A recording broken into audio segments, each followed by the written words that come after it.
ألف لام را.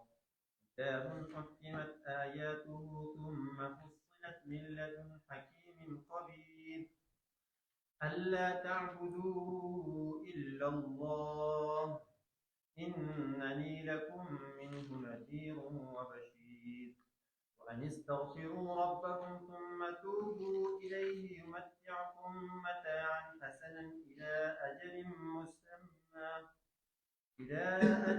مسمى ويؤتي كل ذي فضل فضله. وإن تولوا فإني أخاف عليكم عذاب يوم كبير. إلى الله مرجعكم وهو على كل شيء قدير.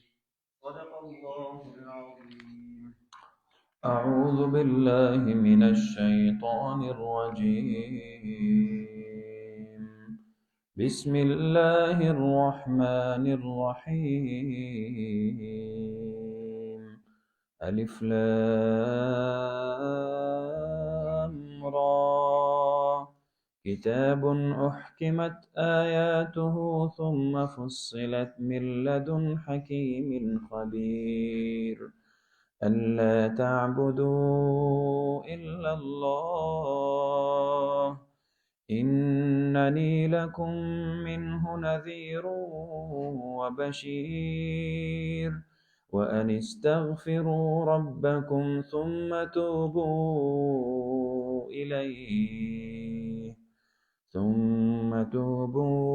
إليه يمتعكم متاعا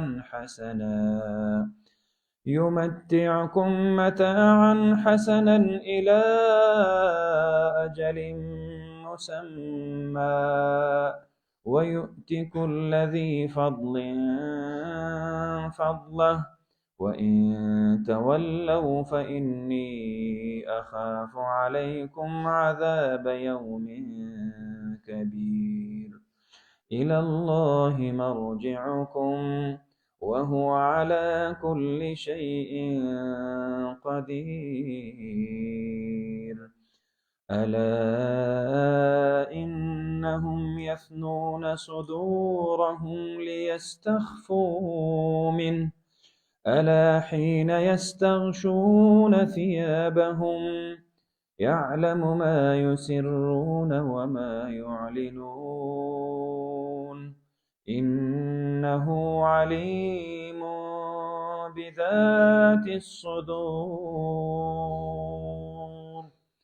صدق الله مولانا العظيم. دا سورة هود په ترتیب عثماني کې 11 نمبر سورت ته او په ترتیب نزولی کې 52 نمبر سورت. علاوه د سو آیاتونو نه باقی دا مکی سورت ته دې کې الله رب العالمین د سابقه انبیاء کرامو علیهم الصلوات والتسلیمات واقعات او حکایات ذکر کړي دي. نبی علیه السلام ته پکې ډاډ او تسلی ده. کفار مکه ته پکې د عبرت دپاره الله د تیرو کافرانو عذابونه ذکر کړي دي. دې صورت کې د حضرت نوح علیه السلام، د حضرت هود علیه السلام، د حضرت صالح علیه السلام، د حضرت شعیب علیه السلام، د حضرت لوط علیه السلام، د حضرت ابراهیم علیه السلام او د حضرت موسی علیه السلام واقعات دي د اوو انبیاء کرامو او ورسره د غي د امتونو د عذاب واقعات دي او د هغه عذاب هولناکي او خطرناکي په دې صورت کې ذکر شوی دي. دیو جنا جناب نبی کریم صلی الله علیه وسلم سویخته دا سپین شو نو ابوبکر صدیق رضی الله عنه ترنه تپوسو کو د الله حبیب لکه چې بوډا شو. نبی علیه السلام مبارک ورته فرمایل او شیبتنی هود، سوره هود راله دا ویښته سپین کړه. په دې کې دې صورت کې چې کوم د خوف او د دهشت آغا واقعات ذکر شوي دي، نو نبی علیه السلام مبارک او فرمایل چې د هغې د وجې نه دا زما ویښته دا سپین شو.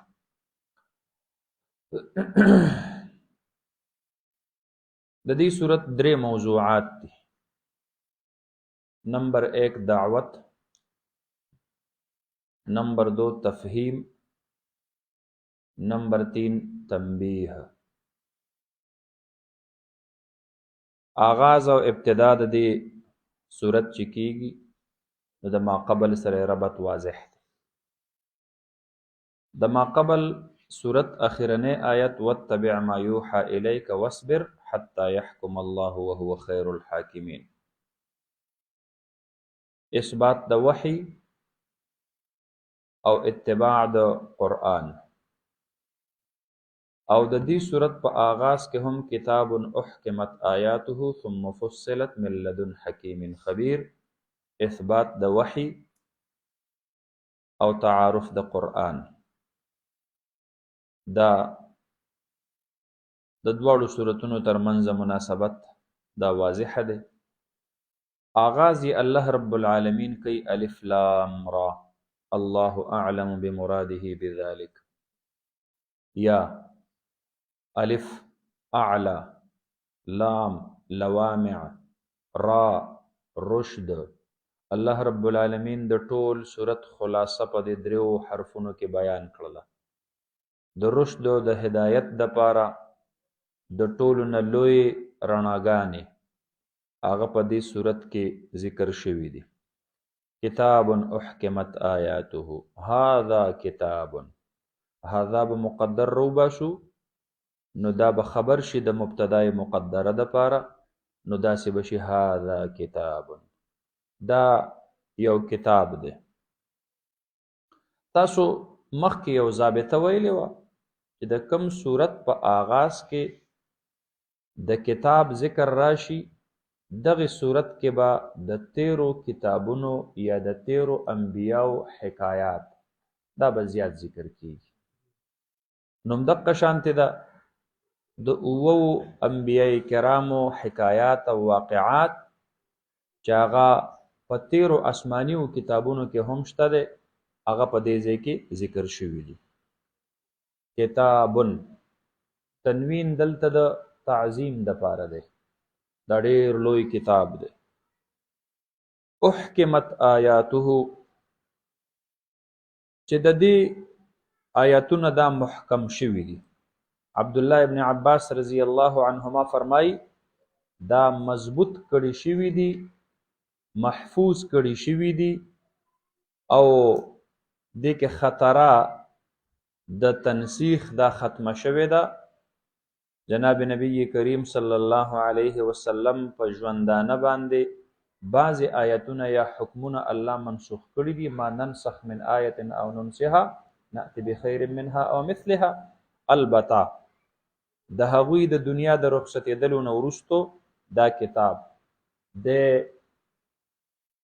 تغییر نه مني، تبدیل نه مني، تنسیخ نه مني. دا کتاب دا د ختمېدلو نه الله محفوظ کړی دی. انا نحن نزلنا الذکر و انا له لحافظون.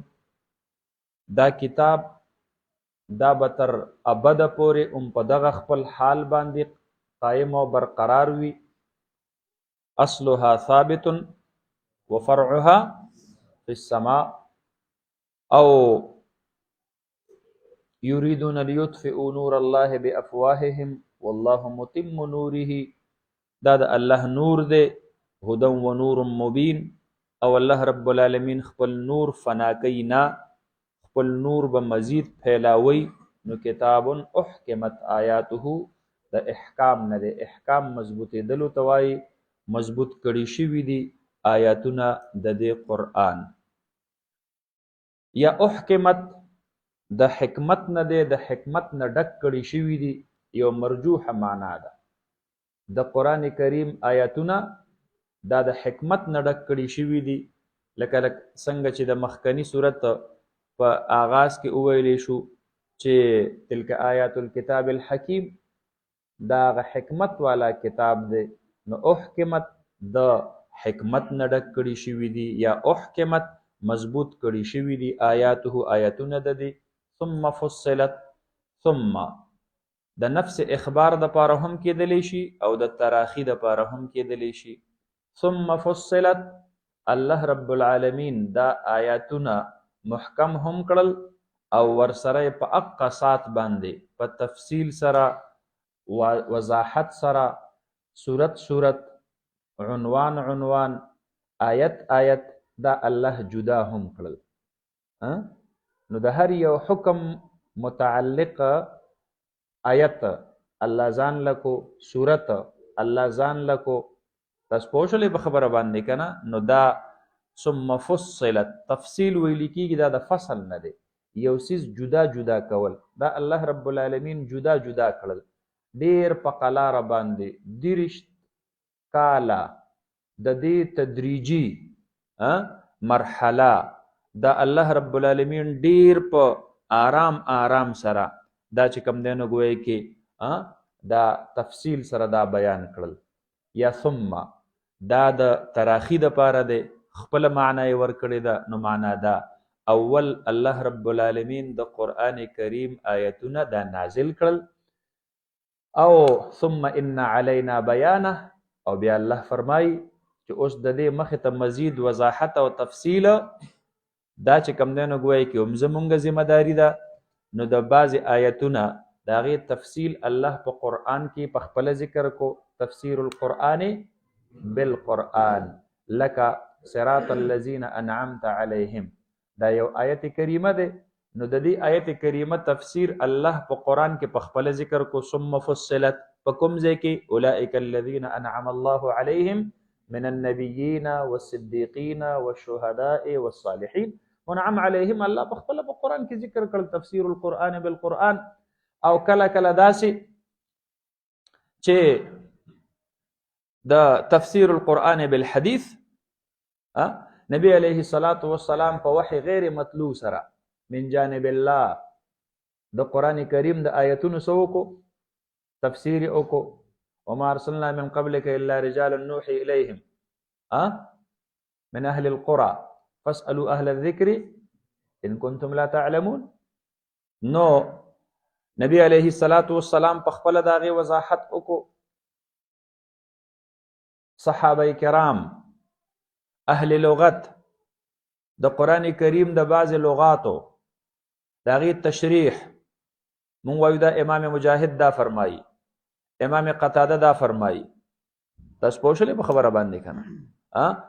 د نحو امامانو د هغې نحوي تفصیل بیان کو، د صرف امامانو د هغې صرفي تحقیق بیان کو، د اصول علماو اصول تفسیر روباسل، مجتهدینو د هغې نه چې کم دی نو قواعد فقهیه روباسل. ثم فصلت من لدن حکیم خبیر. دا ټول په ټوله چې دي دا د چا د جانبه دي؟ دا د الله رب العالمین د طرفه دي. الله رب العالمین د قرآن کریم د آیتونو د هغې چې کم دی نو ګویا کې تفصیل او تفسیر دا په خپله باندې چې کم دی نو ګویا کې بیا بیان کو. او د انبیاء کرامو، د نبی علیه الصلاة والسلام، د صحابه کرامو او د علماو په زړونو کې الله د هغې مفاهیم او معانی ورواچول او امت ته یې را ورسول. نو فرمایي ثم فصلت. او بیا من لدن حکیم خبیر، او دا کتاب دا محکم کړی شوی دی د چا د طرف نه؟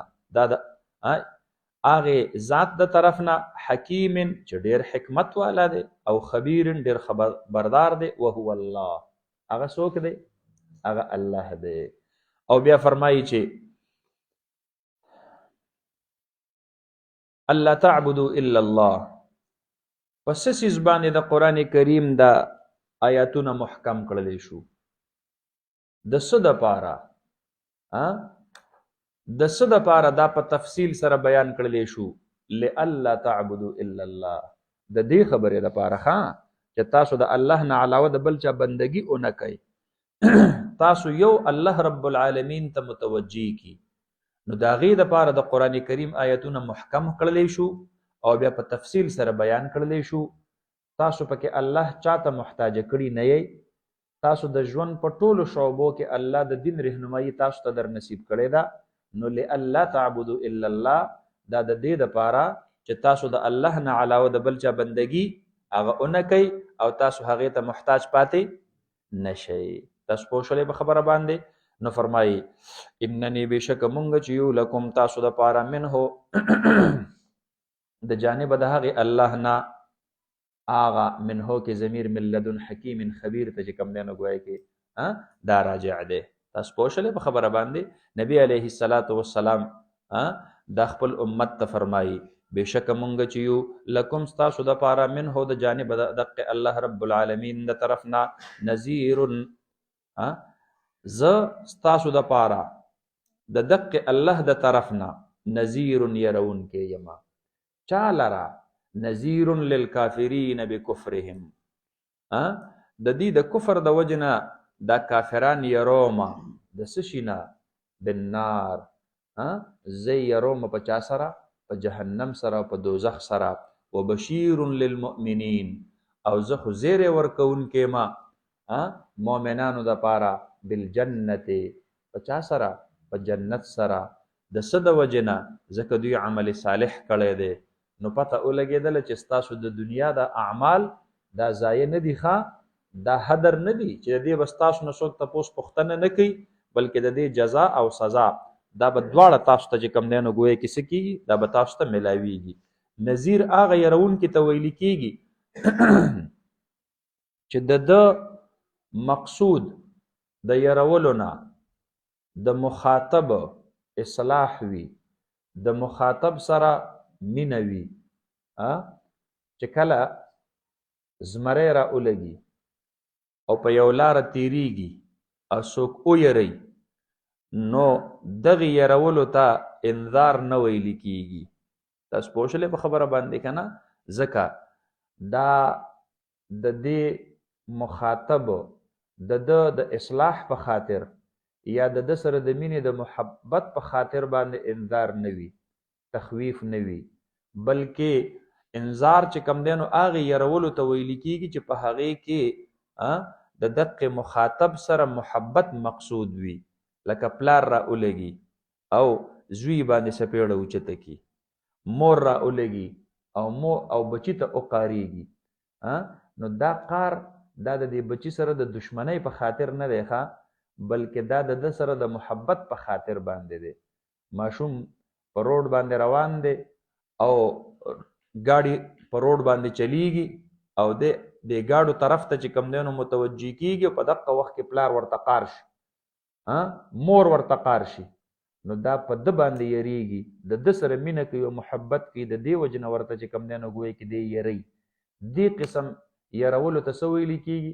دې ته انذار ویلي کېږي. او دې یرونکي ته څه ویلي کېږي؟ نذیر ورته ویلي کېږي.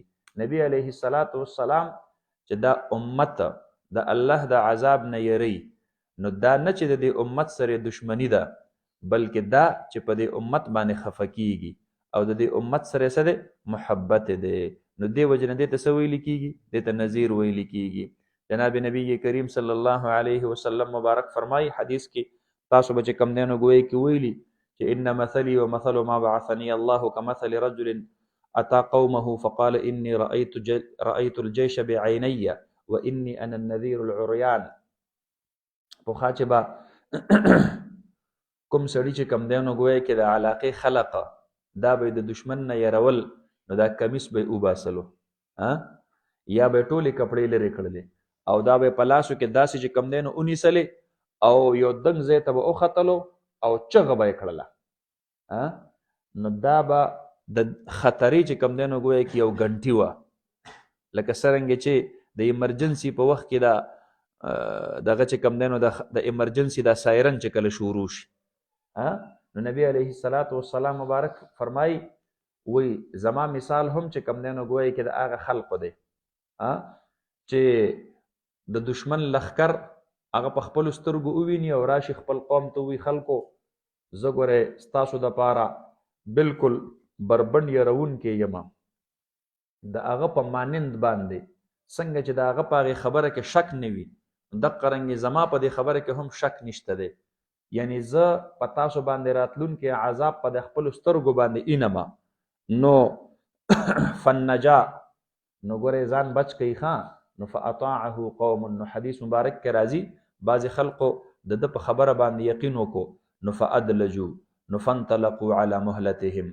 نو بس دی دقه شانتې چې کوم دی نو ګویا کې د دغې کلي نه ووتل چې روز دشمن را باندې راخیږي نو وبم وجني تکلیف به راله راکړي غلامان بم کی او وکذبت قوم منهم وکذبت طائفه منهم او باقیو خلقو یې نه مړه اسې ګپ لګی سړیا نو نبی علیه الصلاۃ والسلام مبارک فرمای چې فاصبحوا نو فصبحهم الجيش فاهلكهم واجتاحهم نو بس چې سار کېدو نو بس دشمن په د پاسه را ختلو ټولې چې کم دی نو ګز ګمبد کړل کوترای کړل نو زما خبره چې چا ومنله او د دغې دشمن نه ځان بچ کو نو هغه سړی بچ شو او زما خبره چې چا ګپ وګڼله نو دا سړی به چې کم دی نو ګویا کې د دغې دشمن په لپیټ کې راځي هغه دشمن د انسان دپاره دا شیطان دی او دقه شیطان به چې کم دی نو ګویا کې دا انسان روحاني طور بیا څه کوي دا وژني او قتل کوي به نو دا مې تاسو تر دې په خاطر باندې وي چې نبی علیه السلام فرمایي انی انا النذیر العریان تاسو پوه شولې په خبره باندې نو ګورئ ثم فصلت آیاته په دې مخکې اوس ذکر شول اوس د نذیر د هغې مثال نبی علیه الصلاۃ والسلام مبارک څومره ښایسته ذکر کو په دغې حدیث کې تفسیر القرآن بالحدیث تاسو پوه شولې په خبره باندې که نه نو فرمایي شاباس وان استغفروا ربکم نو ما ته حکم په دې خبره کړی شوی دی نمبر 1 چې تاسو چې کم دی نو ګویا کې استغفروا ربکم تاسو بخشش وغواړئ د رب خپل نه ثم توبو الیه او بیا واپسي وکئ هغه طرف ته الله رب العالمین نه استغفار وکئ استغفار چې کم دی نو گویا کې الندامة علی الماضی په تیرو کړو باندې خپېمانتیا کول ثم توبو الیه او بیا پر روان وخت کې چې کم دی نو گویا کې د نیکی د کولو عهد کول والعهد فی المستقبل نو په تیرو کړو باندې چې کم دی نو گویا کې ندامت اختیار کړي او را روان وخت د پاره څه وکړئ د هغې دپاره عهد وکړئ نو فرمایي یمتعکم متاعا حسنا فایده به درکړي تاسو ته الله رب العالمین متاعا حسنا د ښایسته ژوند الله رب العالمین به تاسو ته چې کم دی نو د دې استغفار په بدله کې څه درکړي او د توبې په بدله کې څه درکړي ښایسته ژوند به درته درکړي عبدالله ابن عباس رضی الله عنهما هغه د متاع حسن چې کم دی نو گویا کې دغه کوي د هغې چې کم دی نو گویا کې تفصیل بیانوي نو فرمایي متاع حسن نه مراد دا چې کم دی نو گویا کې حیات طیبه دی قرآن کریم کې الله رب العالمین فرمایي کنه لنحیینه حیاتا طیبه پته ولګېدله الله رب العالمین نیکو خلقو له حیات طیبه نصیب کړي اوس ما ته وګورئ دا حدیث کې چې راځي چې الدنیا سجن المؤمن نو یو طرف ته حیات طیبه او بل طرف ته سجن المؤمن دا په څه اعتبار سره ما ته وګورئ یعنی کو د دین په لار باندې دی چلیږي نو ډیرو سیزونو نه به دی خپل ځان چې کم دی نو منع کوي ځان به یې قید کړی وي نو په دغه اعتبار سره د ده دپاره دا څه دی دا سجن دی تاسو پوه شولې په خبره باندې بهر خلقو په نظر کې به د ده دپاره دا سجن ښکارېږي ځکه دی به د قیدي په شانتې د ډیرو خبرو نه ځان څه کوي منع کوي او بچ کوي به پوه شولې اوارګي به نه کوي لکه څرنګه چې د قید نه بهر خلق چې کم دی نو اواره ګرځي دی به دقسې نه ګرځي البته د ده د زړه نه کو چا تپوس وکړو نو دته به ډېر لوی سکون وي، دته به ډېره لویه خوشحالي وي. همدغې ته متاع حسن ویلی شوی دی، همدغې ته حیات طیبه ویلی شوی دی. او دا الله رب العالمین په استغفار او په توبه کې کېښودلی دی، او دا الله په دیندارۍ کې کېښودلی دی. د دې وجې نه دا د انسان طبعي او فطري چې کوم دی نو ګویا کې یو ماحول دی، دا دینی ماحول. مونږ وایو دین اسلام دین فطرت دی که نه؟ نو څه معنا؟ یعنی د اسلام ژوند دا د انساني فطرت چې کوم دی نو تقاضا ده. اوس ما ته وګورئ، دا مایع چې دی د فطري ماحول اوبه دي که نه؟ نو دی په څه کې خوشحالي؟ اوبو کې خوشحالي. اوس ګوره کو دی په وچه باندې د سونې په تال کې څوک کیدي، نو د مرګ او د ژوند کړته کې به دی وهي کو به نه وهي؟ او کو د دغې سونې د تال په ځای باندې دی څوک خړو اوبو ته ورتاو کي، دی به په دې خړو اوبو کې د مایع خوشحالي کو به نه خوشحاله؟ ولې؟ ځکه دغه د فطري ماحول دی. نو دقه رنګې د انسان دپاره فطري ماحول هغه دینی ماحول دی. نو دی چې په دینی ماحول کې وي نو دا د فطري ماحول دی، دی به په دې سره څه وي؟ د به سکون میلاوي وي، دی به په دې سره خوشحاله وي، د ده زړه ته به چې کوم دی نو تسکین وي. تاسو به چېرته نی اورېدلي چې عالم چېرته خودکشي وکړله، دیندار او نیک انسان چېرته څه وکړله؟ خودکشي وکړله. او حال دا دی چې دا دنیادار خلق هغه غریبانانو له خو د شپې خوب نه ورځي. تاسو پوه شولئ په خبره باندې که نه؟ مونږ چېرته یو دوره کې تلي وو، نو د برطانیې د هغې کسان هم را سره وو د هغه ځای. نو چې سحر شو نو ټولو نه تپوسونه کول، تاسو خوب ښه وکړو؟ ما اوس د دې په ذهن کې د انسان دپاره د ټولو نه لوی نعمت چې کوم دی نو هغه د خوب راتلل دي. چې ما نه یې تپوس وکړو، نو ما ورته ویل زه خو چې په ولاړه نیت وکړم هم راله خوب راځي. تاسو غلام لاس ته وایې الحمدلله ما هیچ نداریم غم هیچ نداریم، دستار نداریم غم پیچ نداریم. په فارسی کې وایي که نه؟ وایي سره سره شته دی نو بس غم هم داسې شي نشته دی نو، او وایي پټکې مې نشته دی نو غم پیچ نداریم، نو بیا د ول غم را سره هم نشته دی. نو د خلقو د دنیا چې کوم دی نو ګویا کې سوچونو او فکرونو د خلقو خوبونه حرام کړي دي. د اکثر خلک چې وي که نه دا د ټینشن دپاره چې کوم دی نو ګولۍ خوري. او دا طالب جان چې وي دی اکثر په ناسته باندې قرآن ته ناست دی وده شي، او په ناسته څه کې مونږ سره یو چڼی هغه په مانځه کې په رکوع کې وده شوی، نو چې څنګه سمع الله لمن حمده مونږ ووی امام ووی نو د بیا هم پوه نه شو، نو د رکوع په دې حالت کې چې کوم دی نو چېرته پته نه لګي وظیفه به یې غوښتله په خوب کې وظیفه راوړی، خدای مو بخښه. ټول خلق ورپسې په خندا شو. نو دا ولې د الله رب العالمین ورته فطري ماحول نصیب کړی. د فطري ماحول د وجه نه انسان ته سکون ملاویږي. د دې وجه نه الله فرمایي یمتعکم متاعا حسنا. د دې متاع حسن دپاره دا ټوله دنیا لګیا ده او دوی مختلف اسباب تلاش کوي ورله. څوک دغه متاع حسن په منبرۍ کې ګوري، څوک دغه متاع حسن په ډیر مال او دولت کې ګوري، څوک دغه متاع حسن دا چې کوم دی نو په یو لویه عهده کې ګوري. الله فرمایي نه، متاع حسن د زړه سکون، د زړه اطمینان، ښکلی ژوند. الله فرمایي دا زما په دین کې دی او په دیندارۍ کې دی. ته چې هر څومره غریب یې، تاسو اکثر دا غټ غټ خلق چې کله په تبلیغ کې لاړ شي که نه نو تاسو د دې کارګزاری واورئ. دا لوی لوی اداکاران، لوی لوی ګلوکاران، دا دعوت او تبلیغ الله رب العالمین د دې امت دپاره یو ډېر ښکلی چلتا پرتا مدرسه چې کوم دی نو دغه کړې ده. دا عام خلق د ډېرو لکاو کروڑاو انسانانو پې الله رب العالمین هدایت ورته نصیب کو.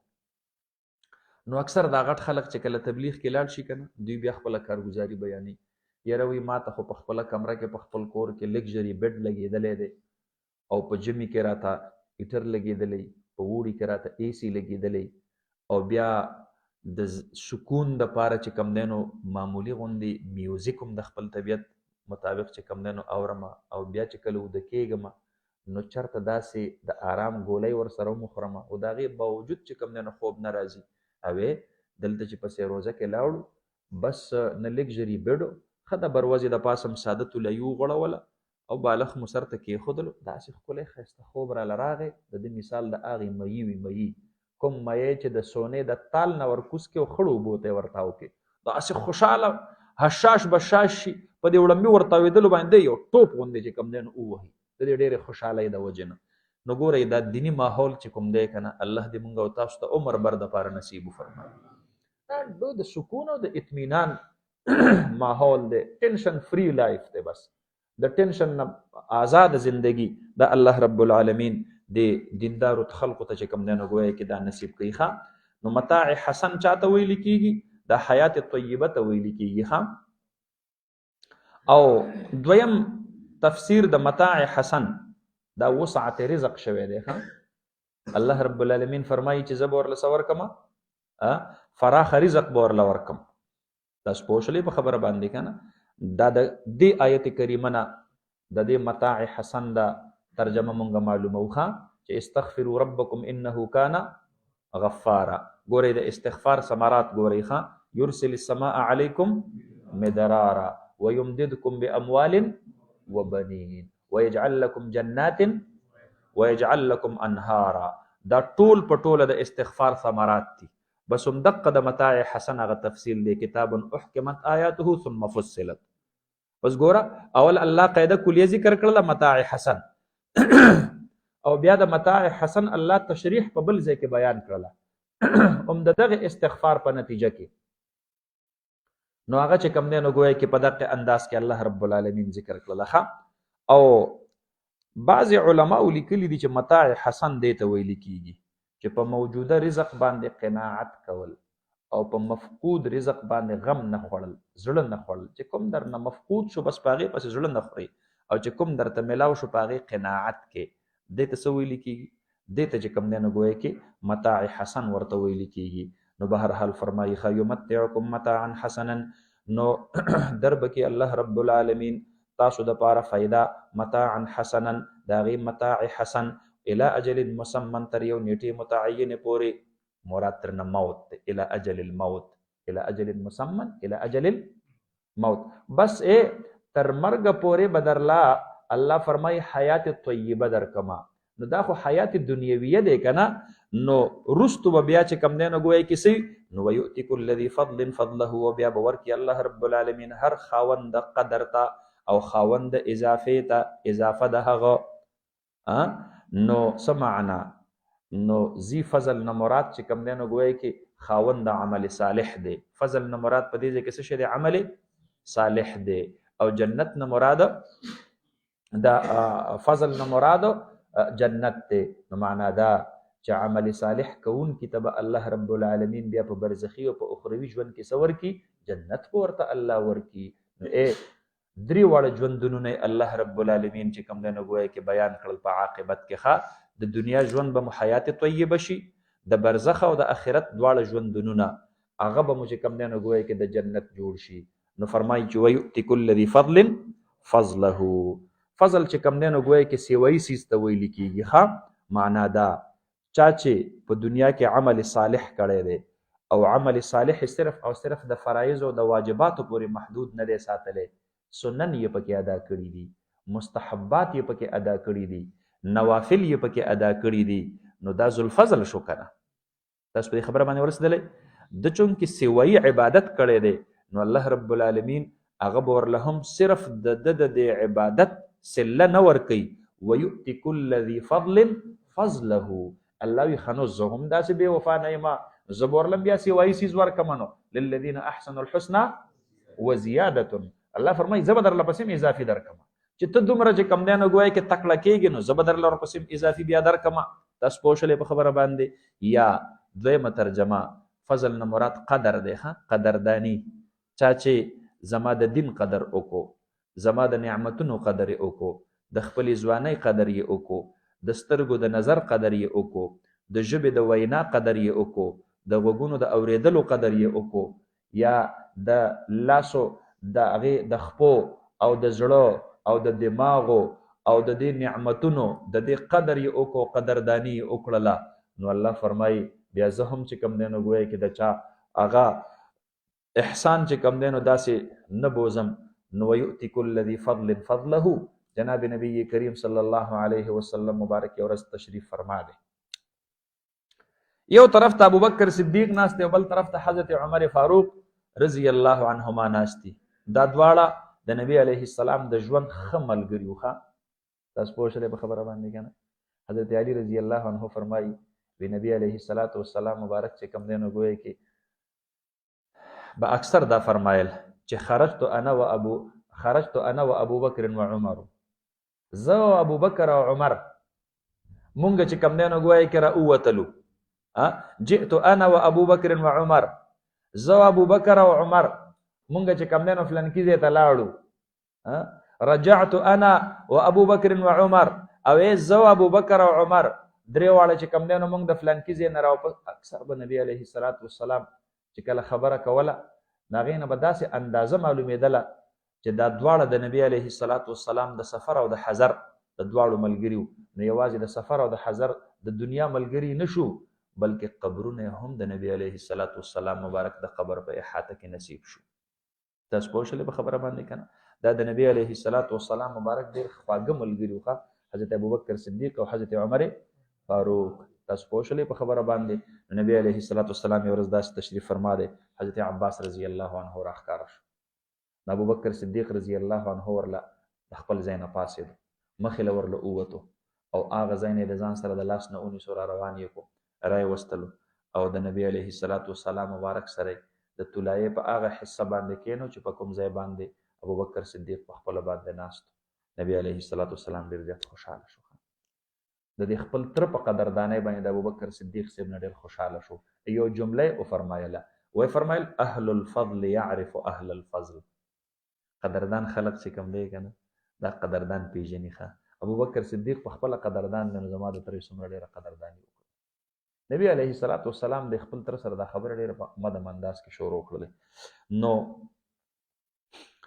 ابوبکر صدیق ته نه وروستو تپوس کوي، حضرت جي څه چل بیماري یا تکلیف درته راغی؟ موږ سره چې لګیا وي نو ښه معمول مطابق لګیا وي، تره چې دی راغی اواز دې دومره مدم کو چې ما وی چې چېرته تکلیف درته راغی که نه خفګان در باندې راغی.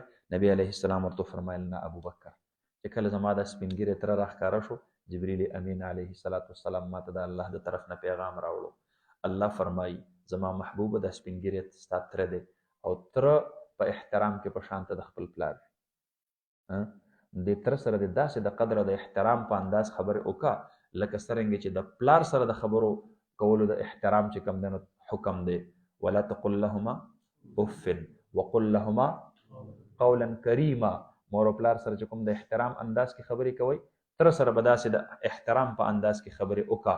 ابوبکر صدیق ما ته الله دومره زورنه را ولېږله، څومره زورنه چې تاسو صحابه ته زما د وړاندې په خبرو کې د احترام د ملحوظ نظر ساتلو په باره کې الله را لېږلې د لا تقدمو بین یدی الله ورسوله واتقوا الله لا ترفعوا اصواتکم فوق صوت النبي ولا تجهروا له بالقول كجهر بعضكم لبعض ان تحبط اعمالكم وانتم.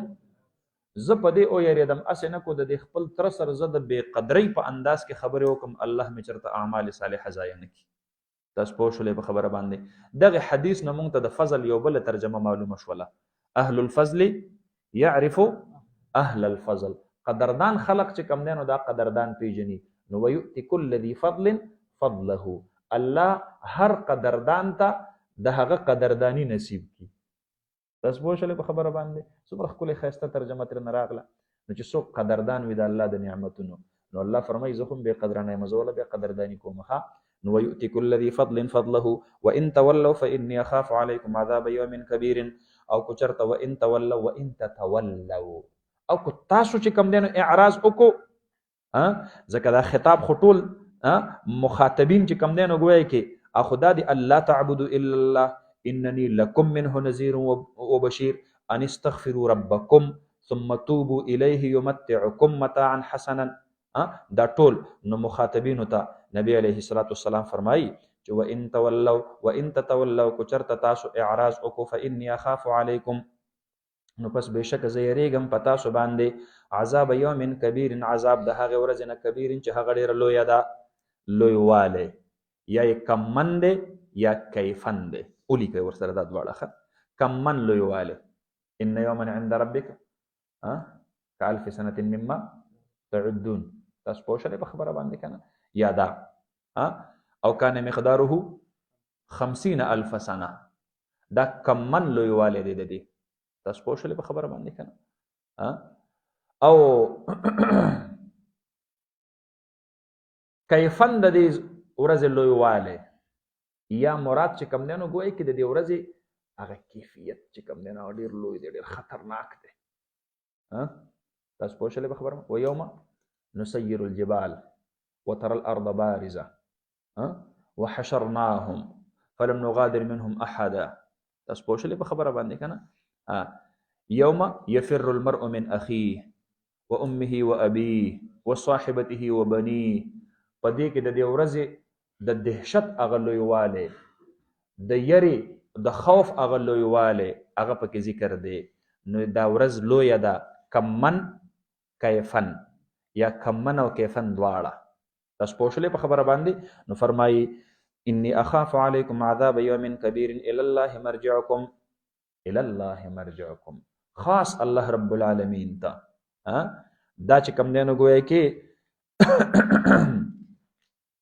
خاص الله رب العالمین ته واپس تاسو دا تقدیم ما حقه التأخير دا فائدہ کوي څه لره حصر اختصاص لره تقدیم ما حقه التأخير فائدہ کوي حصر اختصاص لره نو مرجعکم الى الله اصل کې خو عبارت دا څه جوړیږي کنه تاسو پوه شئ په خبره مرجعکم الى الله خو چې دا الى الله په مقدم کو نو دې کې بلګ غوندې تاسو په دې ترجمه کې بلګ غوندې اضافه پکې وکړي الى الله مرجعکم خاص الله رب العالمین طرف ته واپس تاسو دا ځکه دا به د هغې تقدیم چې کوم دی نو هغه اضافي معنا تاسو پکې هغه به پکې راولئ وهو على كل شيء قدير او دقه الله رب العالمین على كل شيء قدير على كل شيء قادر دی په هر یو څیز باندې الا انهم يثنون صدورهم خبردار دا کافران یثنون صدورهم لیستخفوا منه دی اړوي سینې خپلې د دپاره چې دی پټ شي د الله رب العالمین نه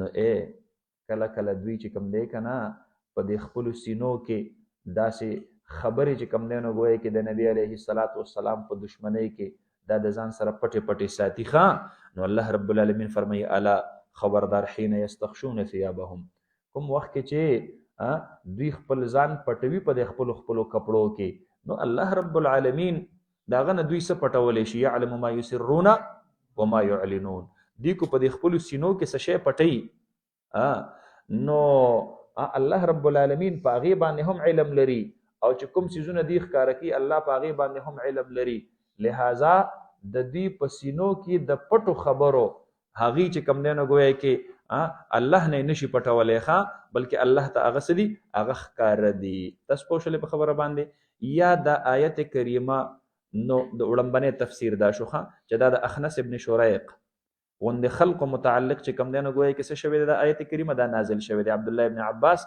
رضی الله عنهما فرمایي او صاحب د جلالین وی چې دا آیت د منافقین قیل نزلت فی المنافقین دا آیت په منافقینو په بابت کې نازل شو دا روایت چې کوم دی نو دا تفسیر دا راجح نه دی ډېر مرجوح دی ځکه دا آیتونه ټول مکی دي آیتونه ټول څه دي دا مکی دي او د منافقینو سره واسطه خو په مدینه طیبه کې راغلی او مدني دور کې راغلی او مکی دور کې خو نه راغلی بهرحال هغې به هم په خپلو سینو کې چې کوم دی نو ګویا کې هغه خپل کفر څه کو هغه به یې پټاو نو الله رب العالمین فرمایل الا انهم یثلون صدورهم لیستخفوا منه دی اړوي سینې خپلې دې دپاره چې دوی پټ شي چې کوم دی نو ګویا کې د نبي علیه السلام د الله رب العالمین نه دا منافقان چې به د یو بل سره چې کوم دی نو ګویا کې ناستو که نه نو او نبي علیه الصلاة والسلام به محفل کې ناستو نو دوی به داسې د ملګري ته به یې غلي غوندې په دې غوږ کې خبره شروع کړله داسې نه به یې داسې دې طرف ته راواړوله چې شاته نه زموږ د نبي علیه السلام زموږ دا خبرې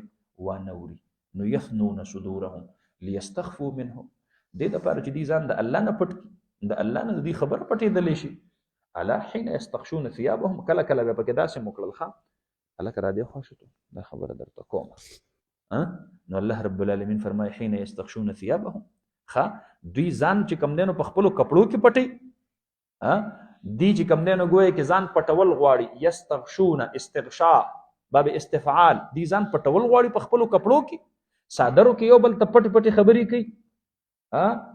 نو د نبی علیه السلام نه خبره پټي، د الله نه خبره پټي. نو یعلم ما یسرون و ما یعلنون، او دا لاسکه دا خو د دې د خلې نه راوتلې خبرې دي چې دوی یې پټي. انه علیم بذات الصدور، الله خو په هغه خبرو باندې عالم دی چې دوی لا د سره په ژبه باندې راوستي نه دي، د دې په زړونو کې دننه پرتې دي. نو الله تعالی ته خو د دې د زړه دننه کتاب چې کوم دی نو بالکل دا کولاو دی.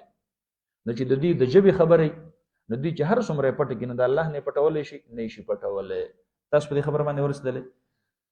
صاحب د جلالین یو تفسیر د دې لیکل دی چې دا د هغه حیادارو مسلمانانو متعلق د آیت کریمه نازل شو. کوم حیادارو مسلمانانو چې با د غسل په دوران کې چې کوم دینو ګویا کې هم حیا کوله چې یاره دا زمونږ د عورات خو به الله این تاسو پوه شئ په خبره باندې. نو لہذا دا غسل نه دی پکار، نو دا او داس چې کوم دینو نه دی پکار. تاسو پوه شئ په خبره باندې کنه. داسې حیادارو مسلمانانو متعلق الله رب العالمین د آیتونه څه کړل دا نازل کړل. دې کې چونکې حرج پکې دا و چې غسل خو ضرورت دی د انسان، او کپڑے بدلول خو ضرورت دی د انسان. نو چې یو انسان نوي او د پردې ځای وي، تاسو پوه شئ نو اگر چې بلا ضرورت بیا هم احتیاط پکار دی. حضرت عثمان ابن عفان رضی الله عنه هغه په تنهایی کې هم چې کم دی نو ګویا کې بے پروايي نه کوله، چې خپل عورت دای چې کم دی نو ګویا کې دای څه کړی دای ښکارا کړی، بلکې په پټ عورت باندې به غسل کو. تاسو پوه شئ په خبره باندې کنه. دی وجنه خو جناب نبی کریم صلی الله علیه وسلم فرمایي چې د حضرت عثمان ابن عفان نه فرشتو له هم څه ورځي، ځکه دی په خپل ډېر حیادار دی. تاسو پوه شئ په خبره باندې کنه. نو چا کې چې حیا ډېره وي نو فرشتو له تر نه هم څه ورځي.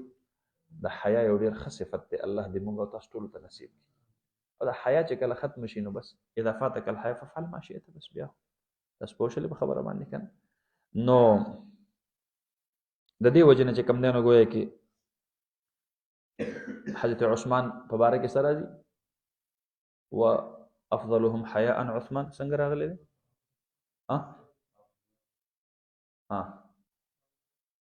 اخو اقزاهم علی راغلی دی کنه. و افضلهم حیاء عثمان. او په صحابو کې د ټولو نه زیات افضل په حیا کې څوک د حضرت عثمان ابن عفان رضی الله عنه. تاسو پوه شئ په خبره باندې کنه. جناب نبی کریم صلی الله علیه وسلم یو ورځ کور کې تشریف فرما دی. سیدنا ابوبکر صدیق رضی الله عنه تشریف راوړ. نبی علیه الصلاۃ والسلام داسې دغه ته چې کوم دی نو ډډه وهلې ده یو بالغ ته، چې هغه بالغ چې کوم دی نو ګویا کې حشوها لیفون دننه پکې د دې کجورو د بسکري غوندې نه دي، دا یې پکې راډک کړي د مالوچو په ځای باندې، او ډډې ورته وهلې ده. دا یو سنگل د نبی علیه السلام په شګه باندې لګېدلی دی. حضرت عایشه رضی الله عنها فرمایي یو څادر یې په دې خپو باندې راچولی دی. نبی علیه السلام ابوبکر صدیق رضی الله عنه راغی، نو نبی علیه السلام ورسره خبرې وکړلې. حضرت عمر راغی، نبی علیه السلام ورسره خبرې وکړلې. درېیمه پیره چې دروازه وډبېدله نو نبی علیه السلام تپوس وکړ من بالباب. نو حضرت عثمان ابن عفان رضی الله عنه ورته جواب ورکړ د الله حبیب عثمان دی. نبی علیه السلام زر راپاڅېد او دا کپړې یې له ځانه داسې چاپېره کړل او دغه شانتې کېناستلو. حضرت عایشه رضی الله عنها ورته فرمایي چې مخکې صاحبین راغلل نو روغ رمټ ناست او حضرت عثمان چې راغی ځان نه دې کپړې. نبی علیه السلام ورته وفرمایل آیا زه د هغې هستۍ نه حیا ونه کړم چې د چا نه د الله فرشتې او الله له حیا ورځي. نو حضرت عثمان ابن عفان رضی الله عنه به هغه به په خلوت کې هم چې کوم دی نو ګویا کې ستر د عورت کوخه خلوت کې غسل خانه کې ځان به کپړه تاو کړی و او په هغې کې به چې کوم دی نو غسل دا به یې کوو. تاسو پوه شئ. خو چونکې عمومي حکم دا ځکه نشته دی کې حرج دی، نو د دې وجه نه چې کوم دی نو صاحب د جلالین وي دا آیت کریمه د هغې مسلمانانو په باره کې چې کوم دی نو ګویا کې نازل شو. تاسو پوه شئ په خبره باندې که نه. کومو چې ځان په حرج کې واقع کړی و نو بهرحال فرمای الا انهم یثنون صدورهم لیستخفوا منه. دا درې واړه تفاسیر به تاسو د دې ګورئ، یاد ساتئ خام. بشک دا دوی چې کوم دی یثنون صدورهم دی اړوي سینې خپلې لیستخفوا منه د دپاره چې دی پټ شي د الله نه. الا خبردار حين يستغشون ثيابهم په کوم وخت کې چې دوی ځان پټوي په کپړو خپلو باندې، يعلم ما يسرون وما يعلنون. الله رب العالمین پیژني هغه څه چې دوی یې پټوي او دوی یې ښکاره کوي. انه علیم بذات الصدور، بشک دقه الله رب العالمین د عالم دی په هغې څیزونو باندې، ذات الصدور ذات القلوب، چې کوم په زړونو کې دننه پراته وي. ځکه دا زړه چې کوم دی نو په سینه کې دننه پروت دی، دا زړه په سینه کې دننه پروت دی. تاسو پوه شولې په خبره باندې؟ اوس خبرې په دماغو کې وي کو په زړه کې پرتې وي؟ نو ما ته وګورئ، تدبیر او تدبر په دماغو کې کیږي او سټوریج او د دې چې کوم دی نو ګویا کې راغونډېدل دا په کوم ځای کې وي؟ دا بیا په زړه کې وي. تاسو پوه شولې په خبره باندې که نه؟ د دې وجه نه امام اعظم رحمت الله علیه فرمای الا ان فی الجسد لمضغه اذا صلحت صلح الجسد كله واذا فسدت فسد الجسد كله الا وهي القلب. دی حدیث مبارک امام اعظم رحمه الله تعالی هغه فرمایي چې دا د انسان د خیر او د شر تدبیرونه، د منصوبې او دا ټول اراده دا د کوم ځای نه کیږي؟ دا د زړه نه کیږي. تاسو پوه شولې په خبره باندې؟ د کوم ځای نه کیږي؟ د زړه نه کیږي. د دې وجه نه چې کوم دی نو ګویا کې اراده دا د دماغو سره د دماغو سره تعلق نه ساتي. اراده د چا سره تعلق ساتي؟ دا د زړه سره تعلق ساتي. تاسو پوه شولې په خبره باندې که نه؟ چې د انسان زړه بهتر شي، د خیالات برابر شي، د سوچ او فکر برابر شي، نو د دا ټول وجود بیا په هغې باندې څه شي؟ بیا په هغې باندې چې کوم دی نو ګویا کې برابر شي. دا کوم سړی چې وخت ولګوي نو دی چې راشي، نو ما ته وګورئ د دننه د زړه سافټویر چې کوم دی نو دا اپډیټ شوي، نو ګورئ د د سترګو هغې کې پرده راشي، هغې کې حیا راشي، د مخ ته ګورئ ښایسته ږیره پرې راشي، څه ورځې پس ګورئ د تندي کې د سجدو اثرات راشي. تاسو پوه شولې په خبره باندې؟ د چال چلن ته ګورئ حیا پکې راشي، د ژبې ته ګورئ دینداري پکې راشي. تاسو پوه شولې په خبره باندې؟ دا ولې؟ ځکه هغه اصل سیس چې کوم و که نه هغه چې کوم دی نو ګویا کې بدل شو. نو د انسان چې کوم دی نو ګویا کې فکري اصلاح، د انسان نظریاتي اصلاح، دا د ټولو نه چې کوم دی نو ګویا کې اهم ترین سیز دی. په زړه باندې حکمرانی کول او راج کول دا د سرونو د راج او د حکمرانی نه ډېره دایمي ده. د زړه اصلاح کول د دې وجه نه جناب نبی کریم صلی الله علیه وسلم مبارک مکی دور کې فکری اصلاح کوله، نظریاتی اصلاح کوله. تاسو پوه شولې په خبره باندې که نه؟ نو فکری اصلاح او نظریاتی اصلاح نن سبا دا جنگ چې کوم دی که نه دې ته الغزوة الفکریه وایي. دا نظریاتی جنگ دی، د نظریاتو جنگ دی، د سوچونو او د فکرونو جنگ دی. چاله سوچ او فکر چې کوم دی نو ګویا کې بدل کا، بس ته بیا بیغمه شه ته کور کېنه، بس د دا کړه وړو ته ګوره دی به هم ستا په شان چې کوم دی نو ګویا کې کړه وړه کوي او دی به روان هم دقه شانتي وي. تاسو پوه شولې په خبره باندې که نه؟ فرنګیانو په سن 1831 کې چې کوم دی نو ګویا کې یو وفد راولېږو، یو ډیلیګیشن راولېږلو دی هندوستان ته د لارډ میکالې په مشرۍ کې. نو هغه چې واپس کله لاړ شو، هغه وی صاحب بنګال ته لاړم، پاکستان او انډیا طول و عرض کې چې کوم دی نو وګرځېدمه، خو کوم اعلی اخلاق چې دې خطې له الله نصیب کړي دي، وی ما په کائناتو کې چېرته نه دي لیدلي دومره میلمستیا، دومره درانه خویونه، دومره حیا، دومره عزت، دومره پاکیزګي. وی ما دا 2.5 میاشتې د هندوستان د طول و عرض چې کوم دی نو سفر یې وکړلې، ما پکې یو سوالګر یې نه دی لیدلی، دا هغه لیکلي دي. تاسو پوه شولې په خبره باندې؟ یاره چې تر څو پورې مونږ د دې خلقو نه دا اعلی اقدار، دا اعلی چې کوم دی نو فکر دا وباسلې نه وي، نو د هندوستان قوم باندې مونږ فتح نشو حاصلولی. نو بیا یې د هغې دپاره طریقې کار جوړ کړو چې دا به ترنه څنګه وباسو. نو وی چې د دې ترمنځ قرآن پروت دی، نو قرآن ترنه وباسئ. یوه دویم د دې ترمنځ حاملین قرآن علما دي، هغه علما ترنه ختم کړئ چې کوم بچ پاتې شو، نو د علماو د دې خلقو ترمنځ بدزنی پیدا کوي، بدګماني پیدا کوي. او نمبر 3 خامخا به دا خلق چې کم دی نو په دې کې به څه داسې چې د چا سره به ځان ټچ ساتي، نو بیا ول خپل علما تربیت یافته دا ورله ورکي نو په دې درې وړو منصوبو باندې کار شروع کوخه نو د هندستان د ټولو تعلیمي ادارو نه د قرآن کلاس ختم کو د حدیثو کلاس ته ختم کو د سیرت کلاس ته ختم کو د صحابه او د تاریخ چې کم دینو کلاسونه دای تر نه ختم کړل نو یو خو چې کم دینو د دې قوم انحطاط او زوال د هغه ورځ نه شروع شو چې کله د دې قوم د تعلیم نه چې کم دینو د قرآن دا تر نه اوتلو دویم د علماو قتل و غارت شروع شو دومره علماء اوجل چې په 15 کال کې 70,000 علماء کرام دا صرف په 500 باندې په دهلی کې ور اوخېجول دا یو فرنګي مورخ لیکلی دی ښا او دریم کار باندې یوم کار شروع کو د علماو او د عوامو ترمنځ بدزنۍ پیدا کړلې خلکو ته وی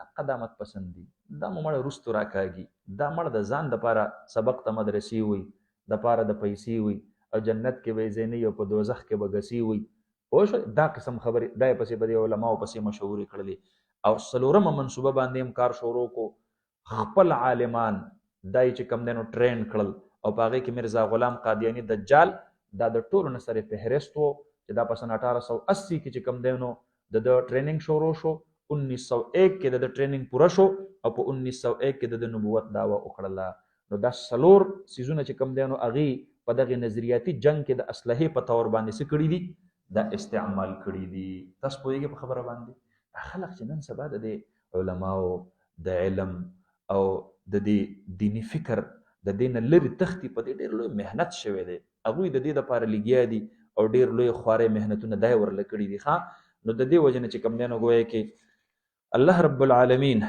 هغه هم قران کریم کې او فرمایل چې انه علیم بذات الصدور الله رب العالمین د خبردار دی په هغه سيزونو باندې چې هغه تاسو په سینو کې په زړونو کې دنه چې کم دینو ګویا کې سدي هغه پراته دي شاباس نو فرمایي او ما من دابه فی الارض او نشته دی یو زنده سره یو ذی روح فی الارض پزمکه کې الا علی الله رزقها مگر په الله رب العالمین باندې د رزق د هغه دا چون کې د الله وعده ده او الله وعده خلافی نه کوي نو د دې وجنا دا حسیز دومره یقیني دی لکه چې الله رب العالمین په خپل غاړه اخیستې وي تاسو ته دا تفصیل د دې لپاره وکړم چې کو څوک در باندې اعتراض وکړي چې اعلی خو د الزام د لپاره راځي تاسو په اصول الشاشی کې په نور الانوار کې ویلې ده کو نه دی ویلې ده کنه اعلی د الزام او د وجوب د لپاره راځي نو الله باندې څوک داسې زورور دی چې په الله باندې یو سیس پرس کو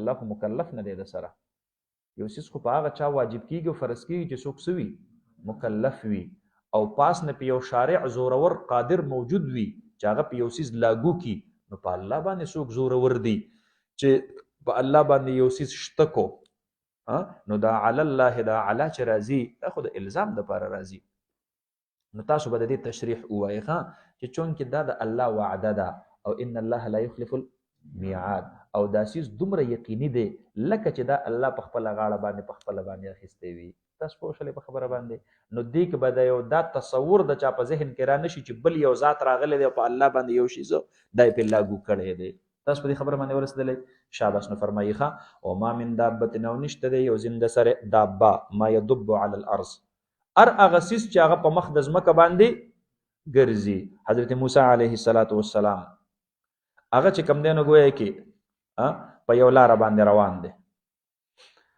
او الله رب العالمین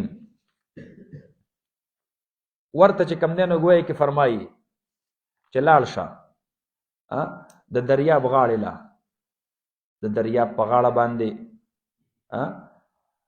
د موسی علیه السلام پروت کانه دی هغه په باره کې حکم وشو چې د کانی لا یو لختر پرېږ دا دغه ځکه د موسی علیه السلام سره یو سوچ را پیدا شو چې یاره ما خو د الله رب العالمین په حکم باندې مصر ته سفر شروع کو او خپل بیبي او سره ماشوم هغه چې کم دینو ما په ځنګل کې تنها پرې خودل دغه کفیل بسوک هغه له رزق تنظیم سوک الله ورته حکم وکړي کانی له کانی له د امسار پرېږ دو چې امسای را پرې خودل دنه پکې چې کوم دی نو بل کاڼی و. بیا حکم وشو دغې کاڼي لم امسا راپرېږده. چې راپرېښودله نو هغه دنې نه مات شو او یو دریم کاڼی پکې راووتلو. نو حکم ورته میلاو شو د دریم کاڼي لم ګزار ورکړه. نو چې هغه یې کله مات کو دنه پکې چې کوم دی نو ګویا کې یو چینجی دا راووتلو او د هغې چینجي په خوله کې شنه پاڼه دا پکې پرته وه. الله رب العالمین خپل محبوب پیغمبر ته وښودله چې ستا د بیبي رزق د هغې زه داسې کفیل او ذمه دار یم لکه د دریو کاڼو د ننه چې د معمولي غوندې چینجي له دلې چې کوم دی نو ګویا کې زه شنه پاڼه په رزق کې دا ورله چې کوم دی نو ورکوم دا ورله رالیږم. تاسو پوه شولې په خبره باندې که نه؟ نو فرمایي وما من دابة فی الارض الا علی الله رزقها. رزق چاته ویل کېږي؟ ما ته وګورئ رزق هر هغه انسان چې هر هغه څیز چې انسان یا حیوان ترنه غذا حاصلوي دې ته څه ویل کېږي؟ کل ما یتغذا به الحیوان. هر هغه څیز چې انسان په تغذی حیوان په تغذی حاصلوي یا انسان په تغذی حاصلوي سواء کان حلالا او حراما. اوس برابر خبره ده کو دا حلال وي کو دا سی حرام وي. ما ته وګورئ نو رزق حرام ته هم څه ویل کېږي؟ حرام. تاسو شرح العقائد ویلی دی که والحرام رزق. شرح العقائد مو ویلی دی دا هم رزق دی ښه. تا چونکې په حرامو کې لټو نو بس الله په حرامو کې درکوم. اوس الله خو تعالی لاس نشي تړلی چې ته به په حرامو کې رزق لټې او ستا تقدیر کې الله کوم رزق لیکلی دی هغه به تعالی خولې له نه در رسي نه هغه به تعالی در رسي. ته په حلالو کې تلاش کړه تا به حلالو کې درکړي الله. تاسو پوه شولې په خبره باندې که نه؟ نو د دې وجې نه چې کوم دی نو ګویا کې رزق دا حلال هم کېدلی شي او دا حرام هم دا ستا په اراده باندې چې کوم دی نو منحصره ده. کو ته د اراده د حلالو کې نو الله به درله په حلالو کې درکوي او کو ته اراده په حرامو کې نو بس په حرامو کې به درته میلاویږي او د هغې به درته بیا الله سزا درکوي. تاسو پوه شولې په خبره؟ ستا د دې ارادې او ستا د دې عملي سوء د دې به الله تعالی څه درکوي؟ د دې به الله تعالی سزا درکوي. نو تاسو پوه شولې فرمایي وما من دابة نشته دی یو زنده سری فی الارض په ځمکه کې الا علی الله رزقها مگر په الله رب العالمین باندې رزق د هغه دی. حدیث مبارک کې راځي ابو موسی اشعری رضی الله عنه د اشعریینو د قبیلې سره هجرت کو مدینه طیبه ته راغی. ملګری دی ورسره ابو مالک د خوراک سکاک چې کوم دی نو سامان یې ختم کو. یو سړی نبی علیه الصلاۃ والسلام له ورولېږلو د رجب میلمانه وي کو چې د ډوډۍ تنظیم ورسره هغه سړی قاصد چې څنګه لاړ شو نبی علیه السلام سره لا میلاو شوی نه دی د دنې نه د آیت کریمه تلاوت دای په وګونو شو وما من دابة فی الارض الا علی الله رزقها. دی را واپس راغی هغې ته بس الله طرف نه رزق را روان دی. او د دا ګمان و چې دا ماته چې کوم دی نو ګویا کې نبی علیه السلام پیغام در راکو چې بس ستاسو انتظام انصرام شوی دی. دی چې واپس کله راغی نو دې درمیان کې یو کس چې کوم دی نو ګویا کې هغه اوس د خوراک نه ډکه کاسه هغه د ځان سره چې کوم دی نو ګویا کې راغستې ده او ابو موسی اشعری رضی الله عنه د دې ملګرو ته هغې ته چې کوم دی نو ګویا کې کېښودله او څه حال یې ورته ونه وي چې یا موږ چا رالیږلي وو یا چا راله دا راکړي دي. نو دوی راولګېدل او هغه خوراک هغه چې کوم دی نو ګویا کې وکړو د هغې نه څه باقي دا ترېنه چې کوم دی نو ګویا کې پاتې شول. هغه کاسه یې راواغېستله نبي علیه الصلاة والسلام مبارک ته یې راوړل. ورته یې وفرمایل حضرت جي تاسو کوم رزق رالیږلی و موږ ترېنه خوراک وکړو دا سیوا شو دا تاسو وخورئ. نبي علیه الصلاة والسلام مبارک ترېنه تپوس وکړو ما کله رزق رالیږلی؟ ولې جي موږ سار قاصد رالیږلی و تاسو ورته ویل چې زه ډوډۍ درلیږم او بیا تاسو راولېږل. نبي علیه الصلاة والسلام مبارک ورته وفرمیل نه دا خو الله رب العالمین تاسو له دا رزق رالیږلی دی او الله رب العالمین په تاسو باندې دا وخورو دا د الله د طرف نه و. نو خو چونکې دنیا دارالاسباب دی نو اسباب به یې تلاش کوي تاسو پوه شولې او نتیجه به یې په چا پرېږدي؟ په حصول د رزق کې به نتیجه په چا پرېږدي؟ نو ما ته وګورئ زمیندار کاکا به زمینداره کوي فصل راټوکېدل کور ته راوړل او پخېدل او د دې انسان په رزق کې نصیب کېدل دا به د زمیندار په چا پرېږدي؟ په الله. انتم تزرعونه ام نحن الزارعون لو نشاء لجعلناه حطاما فظلتم تفكهون. تاسو پوه شئ په خبره باندې دنیا دارالاسباب دی. دکاندار کاکا بسار نه تر ماښامه پورې چې کوم دی نو ګویا کې څه کوي دکانداري به کوي. البته د هغې ګټه او هغې ګټې کې د ته رزق نصیب کېدل دا خبره به دی په چا پرېږدي؟ دا به په الله پرېږدي. نو ملازم به دی به څه کوي؟ دی به ملازمت کوي، نوکري به کوي، تنخوا به اخلي. تاسو پوه شئ په خبره باندې که نه؟ او د هغې تنخوا نه ده ته رزق نصیب کېدل دا به دی په چا پرېږدي؟ دا به دی په الله پرېږدي. د ځان نه به چې کوم دی نو هغه عبد نه جوړي چې وهو کلن علی مولاه. پوه شئ په خبره باندې که نه؟ چې بیا په بل چا باندې بوج شي دا به د ځان نه جوړي. دنیا څه دی؟ دارالو اسباب دی. د دې وجې نه زما هغه عالمان ډېر زیات خوښي چې هغوی د مدرسې د درس سره خپل سم معمولی چې کم دی نو ګویا کې کاروبار څه تجارت ورسره چې کم دی نو د کمایۍ او د آمدن څه ذریعه دا یې ورسره هم برابره کړي وي او د هغې نه هغه خپل کفالت کوي او فی سبیل الله څه کوي؟ درس کوي. تاسو پوه شولې په خبره باندې؟ فی سبیل الله امامت کوي، فی سبیل الله خطابت کوي. دا ډیره زیاته بهتره خبره ده. دا بشک او بشبهه خبره ده. نور په امامت باندې عند المتأخرین من الفقهاء الحنفیه په خطابت باندې، په اذان باندې، په تعلیم د قرآن باندې اجرت اخیستل د متأخرین او احناف په نسبت باندې په دې کې سباق نشته دی، خو د ضرورت مطابق صرف چې کوم دی نو ګویا کې دی اخیستلی شي. تاسو پوه شولې؟ اجرت علی تعلیم القرآن، اجرت علی الاذان، اجرت علی الامامه والخطابه. تاسو پوه شولې؟ دا ټول چې کوم دی نو د متأخرین او احناف په نسبت باندې دې کې سباق نشته دی. خیر دی. نو فرمایي او ما من دابة نشته دی یو زنده سره یو زی روح فی الارض په ځمکه کې الا علی الله مگر دی په الله رب العالمین باندې رزقها رزق د هغې ویعلم مستقرها ومستودعها. دغه الله رب مستقر چې کوم ځای کې انسان دی چې کوم دی نو ګویا کې سکونت اختیاري، د مستقر یو ترجمه ده. او مستودع کوم ځای کې دی چې کوم دی نو ګویا کې امانتن ځي او راځي. لکه مثلا په سفر باندې لاړ شو، زه وستلی وم په دا سفر کې، نو تاسو به دې نه دغه بل صیب په شان دی چې کوم دی نو دغه نه جوړوي، لطیفه نه جوړوي چې چیچا وطنۍ ته رالم، فلانکي ځای ته لاړم او ډینګي ځای ته لاړم. تاسو پوه شئ په خبره باندې که نه؟ خو زه خو په مختلفو ځایونو کې اجتماعاتو نو هلته مو شرکت وکړو، واپس خپل کور ته راواپس شوم. نو اوس ګوره دا مو مستقر دی او دغه مو مستودع و. نو الله رب العالمین ته د پیشګي اطلاع ضرورت نشته دی. کله چې هوټل کې سړی روټۍ خوري که نه، سړی مخکې نه آرډر ورکړي، یاره جي ماله سره چې کوم دی نو دومره کھانا تیاره کړئ، موږ به دومره کسان راځو. کور ته سړی راځي اطلاع ورکړي. الله ته د اطلاع ورکولو ضرورت نشته دی. الله ته په خپله علم دی د مخکې نه چې ته به په دې ټایم باندې دلتی او په هغه ټایم به بیا هلتی، او په یو ټایم باندې به بیا ته یو هوټل ته لاړ شو، هلته به پکې ډوډۍ ختمه شوي. پوه شولې په خبره باندې که نه؟ په تیمرګره کې هلته به پکې بیا ډوډۍ ختمه شوي. تاسو پوه شولې په خبره باندې که نه؟ الله فرمایي یعلم مستقرها ومستودعها. ستا مستقل جای سکونت او ستا عارضي چې کوم دی نو قیام، دا دواړه الله فرمایي دا زه پیژنم. د دې دواړو ماته علم دی.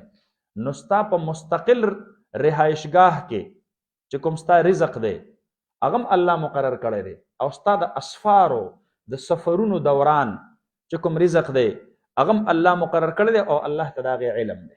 نو یعلم مستقرها ومستودعها. تاسو پوه شولې په خبره باندې؟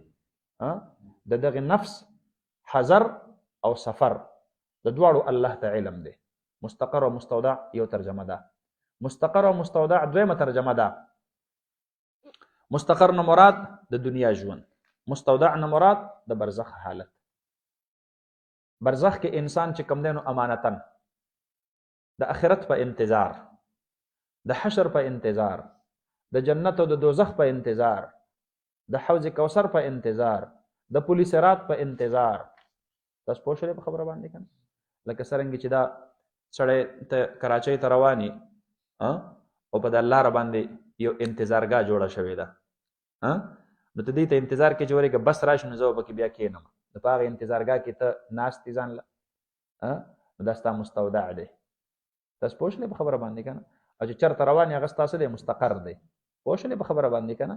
نو مستقر نه مراد د دنیا ژوند، مستودع نه مراد د برزخ حالت. الله تعالی دې دواړو علم دی.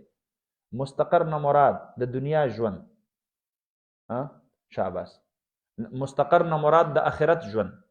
مستقل چې کوم دی نو ګویا کې ستا ټکانه ده، ابدي او دایمي او سرمدي او ازلی زندگی ده، مستقر دی. او مستودع نه مراد حیات دنیویه دی. نو الله رب العالمین ستا په حیات دنیویه او په حیات اخرویه په دواړو باندې څه دی؟ عالم دی. نو اخیرنۍ ترجمه څه؟ یعلم مستقرها. الله رب العالمین د انسان په حیات اخروی باندې د دغه نفس په حیات اخروی باندې علم لرونکی دی. و مستودعها، مستودع نه مراد کوم ځای دی؟ د حیات دنیویه دی. تاسو پوه شئ په خبره باندې. عارضي د یو څو ورځې د امانت په تور باندې چې کوم دی نو دلته راغلی دا هر څه در سره د الله امانت دی، دا درنه الله بیا واپس اخیستونکی دی، دا زوی امانت دی، دا مال امانت دی، دا کور امانت دی. تاسو پوه شئ په خبره باندې که نه؟ دا ټول هر څه په هر څه چې کوم دی نو ګویا کې دا امانات دي. نو فرمایي ویعلم مستقرها ومستودعها کل فی کتاب مبین. او الله فرمایي یوازې دا نه چې دا زما په علم کې ده، زما د علم سره سره دا ما په لوح محفوظ کې په یو ځای کې مقرر کړي دي، په یو کتاب مبین واضح کې.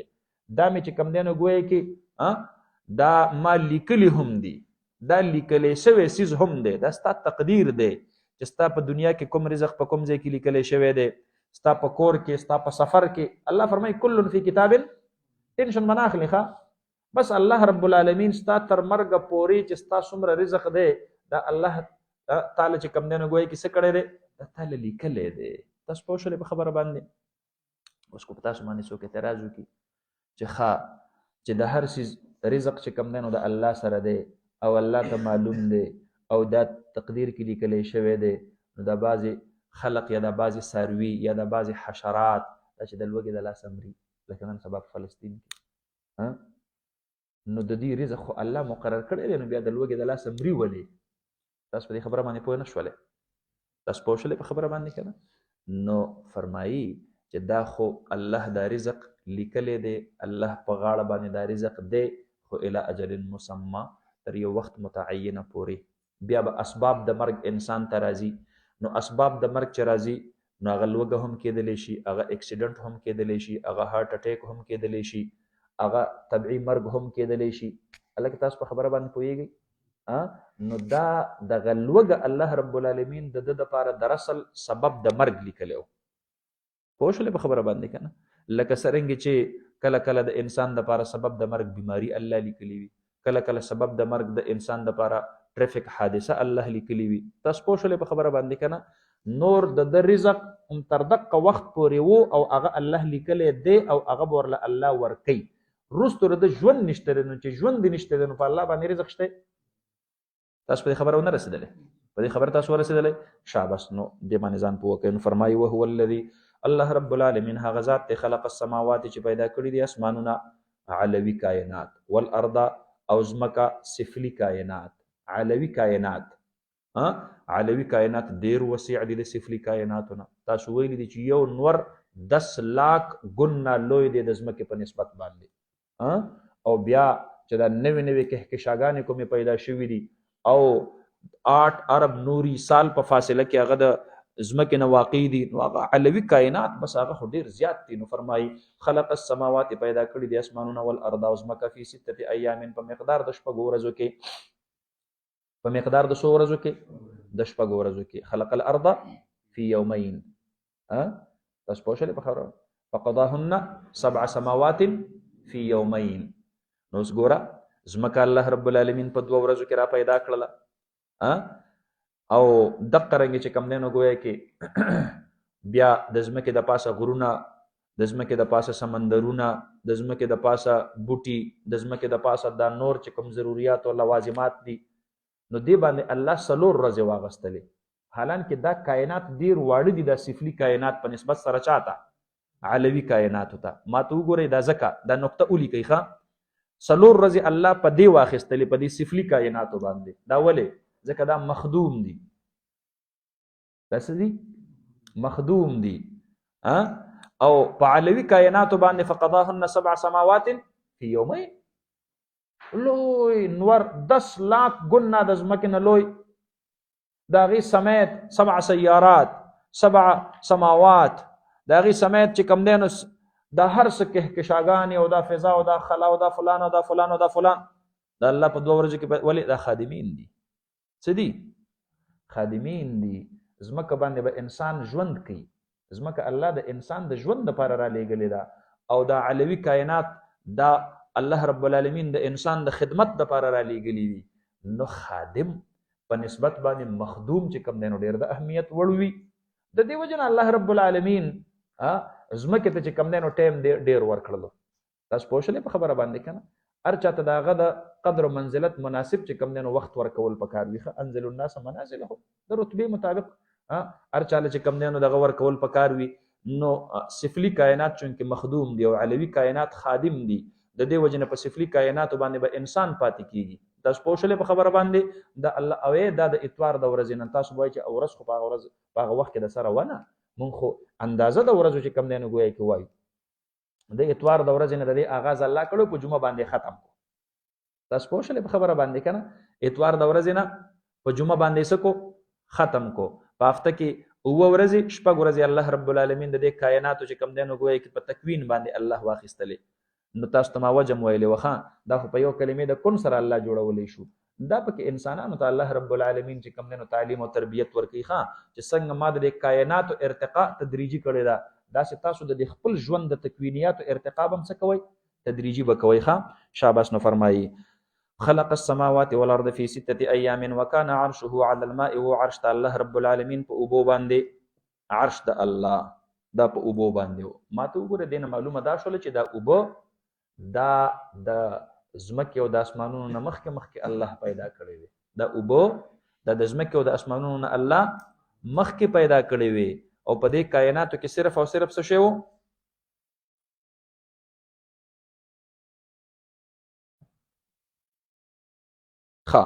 دا فرمای وهو الذي خلق السماوات والارض في 6 ايام. دا ملګری وایي چې دا سماوات جمع رالاله او ارض دا چې کم دی نو ګویا کې دا خو مفرد راغی. نو ماته وګورئ سماوات چونکې په ظاهري د جسامت په اعتبار سره په دې کې تعدد دی. تاسو پوه شولې په خبره باندې که نه؟ هر یو فلک دا په خپل ځای باندې الله رب العالمین دا وړمبی اسمان دی، دا دویم اسمان دی، دا دریم اسمان دی، دا څلورم اسمان دی. تاسو حدیث کې ویلي دي که نه چې وړمبني اسمان سماء الدنیا ورته ویلي کېږي. تاسو ویلي دي که نه چې سماء الدنیا ته وړمبي اسمان ته یو فرشته راځي او هغې ځای نه اعلان کوي اللهم اعط المنفق خلفا والممسک تلفا. او وړمبي اسمان ته په رمضان شریف کې چې کوم دی نو ګویا کې یو فرشته راځي د سحر په وخت کې او هغه اعلان کوي یا باغی الخیر اقدم و یا باغی الشر اقصر هل من مستغفر فاغفر له. نو ګوره وړمبی اسمان، دویم اسمان، دریم اسمان. نو چونکې الله رب العالمین د هر یو اسمان سره د خپلو کائناتو څه نه څه چې کوم دی نو لازمي څیزونه دا ورسره څه کړي دي؟ دا ورسره الله رب العالمین پیوست کړي دي. د هغې وجې نه الله د هغې جمع د تعدد په اعتبار سره راوړله. او ځمکه دا چونکې یو ته دی، ځمکه دا څه شی دی؟ دا چې کوم دی نو ګویا کې یو ته دی، په ظاهر سره چې کوم دی نو دا یو ته موږ او تاسو ته ښکارېږي. تاسو پوه شولې په خبره باندې که نه؟ اگر چې د دې تهونه دا تر اوسه پورې لا د دې ویښ چې کوم دی نو لا چا معلوم کړی نه دی، سره د دې نه چې دا دومره لوی چې کوم دی نو ګویا کې د دنیا دا ریسرچ دا روان دی. نو د ظاهري جسامت په اعتبار سره چونکې دا یو جسم ښکارېږي، نو د دې وجې نه د دې مفرد ذکر وشو. نو فرمایي خلق السماوات والارض في 6 ايام وكان عرشه على الماء ليبلوكم ايكم احسن عملا. دې دپاره چې وازمي الله رب العالمین تاسو لره کوم یو په تاسو کې دی بهتر عمل کوونکې. الله فرمایي د تخلیق کائنات مقصد مې صرف دا دی چې ستاسو خدمت به پې کومه، او ستاسو د پیدا کولو حکمت مې دا دی چې تاسو کې زه وګورم چې په تاسو کې ښایسته عمل کوونکی څوک دی. دا دومره لوی کائنات مې ستاسو د خدمت لپاره مسخر کړي دي او ستاسو امتحان اخلم لیبلوکم ایکم احسن عملا. دینه دا معلومه شوله الله رب العالمین ته حسن د عمل دا ډیر غوره دی د کثرت د عمل نه. لیبلوکم ایکم اکثر عملا الله اونوي حسن د عمل عمل کو قلیل هم وي خو چې دا په آداب سره وي د سنت مطابق وي نو دا ډیر زیات بهتر دی د هغې نه کوم چې ډیر وي خو آداب سره نه وي او سنت سره نه وي نو دا چې کوم دی نو ګویا کې بهتر نه دی.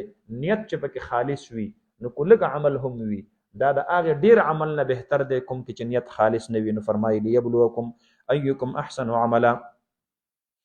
ولئن قلت کو چرته تا وی اے حبیبا انکم مبعوثون من بعد الموت تاسو چې اے کفار مکه تاسو برا پورته کولې شي من بعد الموت رستو د مرګنا ليقولن الذين كفروا خامخوای به هغه خلق چې کفر کړي دي ان هذا نه دا قول الا سحر مبين الا كذب مبين مگر دې دا څه شي واضح دروغ. اے اذا كنا ترابا فإنا لفي خلق جديد موږ چې خاوري شو بیا به موږ دوباره چې کم دینو ګویا کې راپورته کیږو نو دوی به داسې قسم چې کم دینو عقلي اعتراضات دا به تا ته کوي ښه.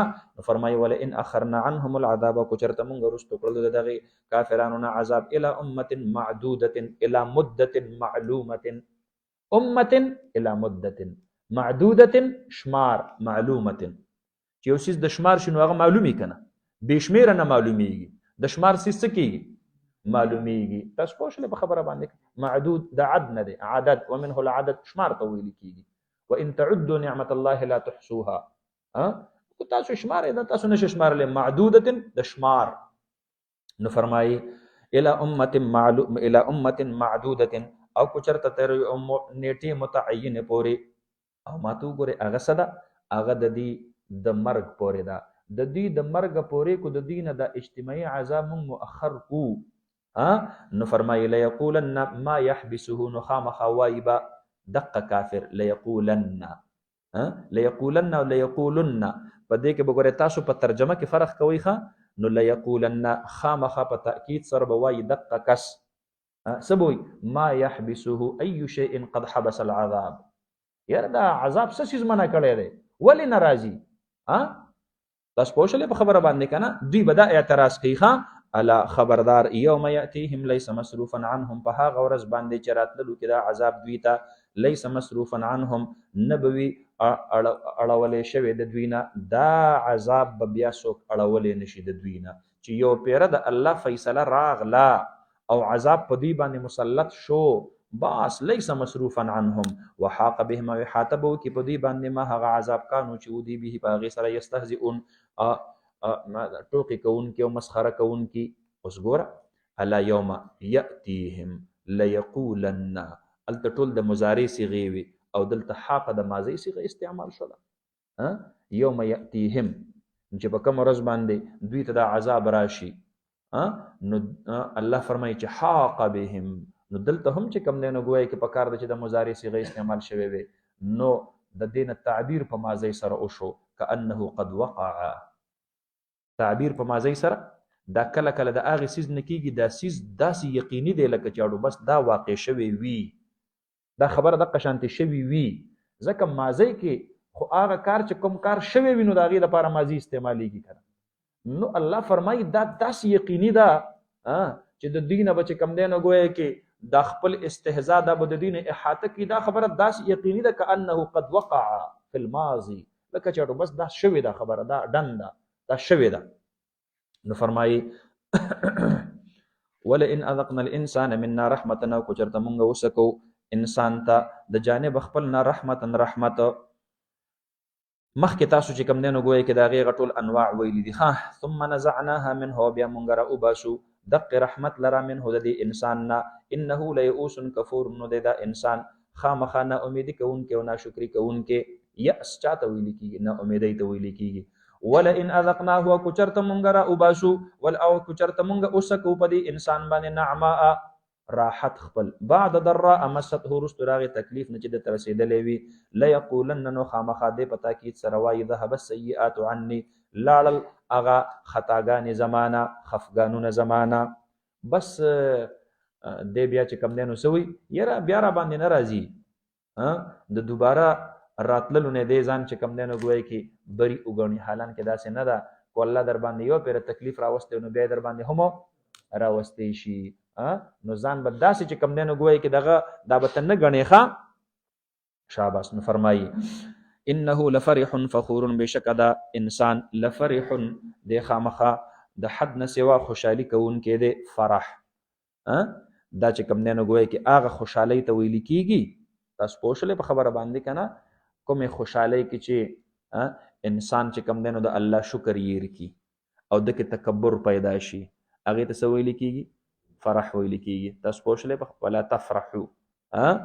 او دغه رنګې چې کوم دی نو ګویا کې الله رب العالمین هغه چې کوم دی نو فرح نه خوښوي. تاسو ان الله لا يحب الفرحین.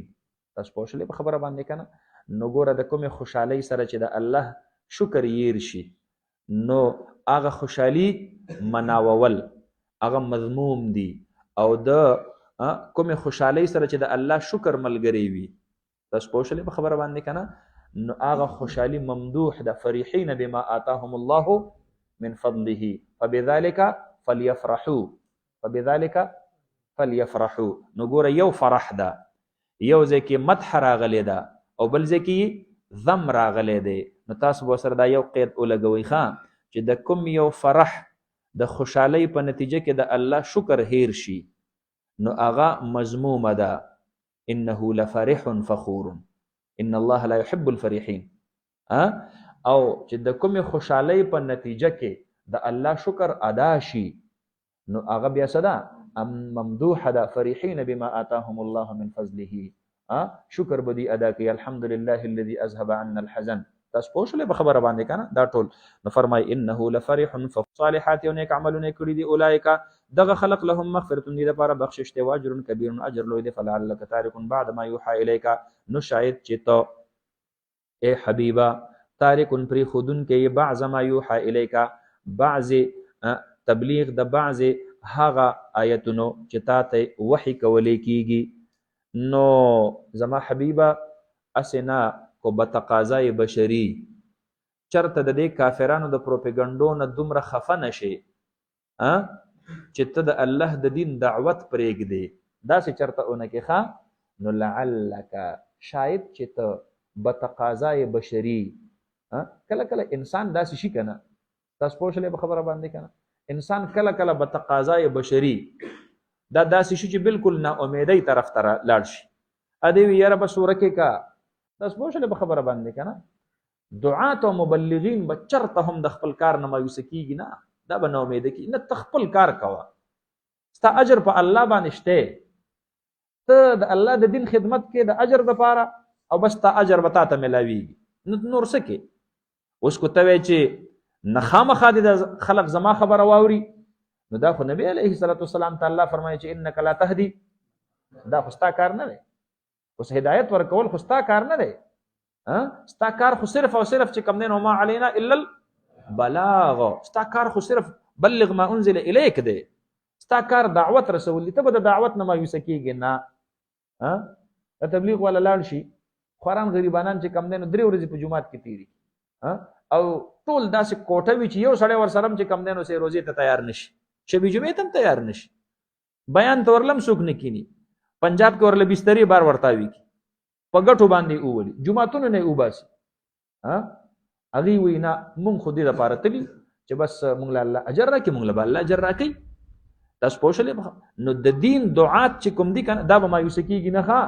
نو الله رب العالمین خپل محبوب ته فرمایي به تقاضای بشري کو چرته ستا په زړه کې داسې وهم و ګمان راځي چې پرېږده سړی دا خلقو بس دی نور راسم دي زمونږ په خبرو باندې یقین نه کوي. نو ګورې داسې به نه کوې. نو فلعلک شاید چې ته تارکن پرېښودونکی بعض ما یوحى الیک، تبلیغ بعض ما یوحى الیک، دعوت او تبلیغ د بعض هغې آیتونو چې تا ته وحی کولی کېږي. وضائق به صدرک او تنګونکی ته په هغې سره صدرک، تنګېدونکي به په هغې سره صدرک سینستا. ان یقولو لئن یقولو د دې پروپیګنډې د دوی د وجې نه دوی په تا پسې څه پروپیګنډه کوي، څه خبرې در پسې کوي. لئن یقولو د دې خبرې د وجې نه، لئن یقولو لقولهم ان چې په مضارع داخل شي نو معنا د چا ورکوي؟ د مصدر. د چا ورکوي؟ مصدر. نو معنا څه؟ لقولهم، د دې وینا د دوی نه. ان یقولو لئن یقولو لقولهم د دې پروپیګنډې د دې نه. پروپیګنډې څه ده؟ مقوله د قول د دې څه ده؟ هغه دا لولا انزل علیه کنز، ولې نه نازلېږي په دې نبی علیه الصلاۃ والسلام باندې یو خزانه. یره کو دې د الله خوښ وینو خډيري روپۍ به ور سره ها او دا خوار غریب چې ګرځي نو بس خو د دې مطلب دا دی چې دا د الله خوښ نه دی، دا نبوت داسې د خپل طرف نه دا دعوه کړی ده خو زه سره د الله مینه وي نو بس داسې لوی محل کې بناستو او داسې جاه و جلال او مال و متاع دا به ورسره او جاء معه ملک یا راغلی به د سره ملک یو فرشته. مونږ غوندې سړی دی په دعوه یې وکړله، مونږ څنګه په د باندې یقین وکړو کو دې په رښتونې باندې نو الله به د سره یو فرشته خو په پروتوکول کې را لېږلی و که نه، مونږ ته به ویلي چې دی حق دی ښه. نو انما انت نذیر، الله رب العالمین فرمایي بېشکه ته خو یې ته خو هدایت ورکوونکی نه، زما محبوب ستا کار خو تبلیغ دی. نو ته به ګوره دل برداشته کېږي نه ښه. په دې آیت کریمه کې د دین اسلام ټولو علماء لا یو لوی چې کم دی نو ګویا کې الله رب العالمین سبق د عبرت دا چې کم دی نو ګویا کې ښودلی دی ښه. انما انت نذیر بېشکه ته یرونکی والله علی کل شیء وکیل، او بېشکه الله رب العالمین په هر یو څیز باندې محافظ دی او نگهبان دی او ذمه دار دی. یعنی دا د الله ذمواري ده چې چاته هدایت نصیب کوي او چاته هدایت نه نصیب کوي. تاسو پوه شئ په خبره باندې؟ یا وکیل په معنا د محافظ او د نگهبان سره. یعنی زما حبیب ته خفه کېږه ما بس چې چا دې خبره ونه منله نو زه اینم که نه. والله علی کل شیء، الله په هر یو شیز باندې محافظ دی نگهبان دی که نه. بس زما د نظر د وړاندې دي، زه پوه شه او دی پوه شه. ام یقولون افترا بل یقولون افترا، ام دلته په معنا د چا سره دی؟ د بل سره دی. بلکې وایي دوی افتراه د ځان نه جوړ کړی دی د قرآن کریم لره نبی علیه الصلاۃ والسلام. قل اوه ای حبیب فاتو راتللو کوي بعشر سور مثله، په لسو سورتونو په مثل د دې قرآن باندې مفتریات د ځان نه جوړ کړي شوي. نو زه خو امي یم چې ما دومره لوی قرآن جوړولی شو، نو تاسو ادبا فصحا بلغا عرب یی، نو تاسو یو لس سورتونه په 114 کې لس سورتونه خو جوړ کړئ که نه. 114 سل درته نه وایم، یو لس سورتونه خو چې کم دی نو ګویا کې دقه شانتې جوړ کړئ که نه. او ودعو من استطعتم من دون الله، خو مثله ښه په بلاغت او په فصاحت کې او په بداعت کې او په حکمت کې په هغې کې به هم د دې قرآن په شانتې وي. ګورئ ښه مثله د دې په شانتې بدیع کلام به راوړئ. او یوازې تاسو نه، ودعو من استطعتم من دون الله چیلنج دی د ټولې دنیا چې څومره وسایل او اسباب او څوک د ځان سره ملګری کولی شي هغه هم د ځان سره ملګري کوي. نو ودعو من استطعتم من دون الله، او راوبلئ هغه څوک چې تاسو یې طاقت لرئ علاوه د الله نه، ان کنتم صادقین، کو چېرته یې تاسو رښتوني په دې دعوه خپله کې چې د ځان نه قرآن جوړ شوی دی ښه، نو تاسو جوړ کړئ که نه. ځه فإن لم یستجیبوا لکم، کو چېرته دوی قبول والی ونه کو ستاسو دپاره ای نبی علیه الصلاۃ والسلام، دې کافرانو کو ستاسو دا چیلنج قبول نکو، نو فاعلموا پوه شئ انما انزل بعلم الله، چې بېشکه هغه څه چې نازل کړي شوي دي نو کائن بعلم الله، دا ټول په ټوله چې کم دی نو دا کائن دی په علم د الله سره، متلبس دی په علم د الله سره. لیس بمفترا مني، ای اهل مکه لیس بمفترا مني، دا چې څه نازل شوي دي که نه دا د الله په علم او د الله په وحي باندې راغلي دي. لیس بمفترا مني، دا زما د طرف نه افترا نه ده ښه. وان او بیا پوه شئ لا اله نشته دی معبود برحق الا هو مگر دقه یو الله دی. دا د فعلمو دپاره دغه دی ښه.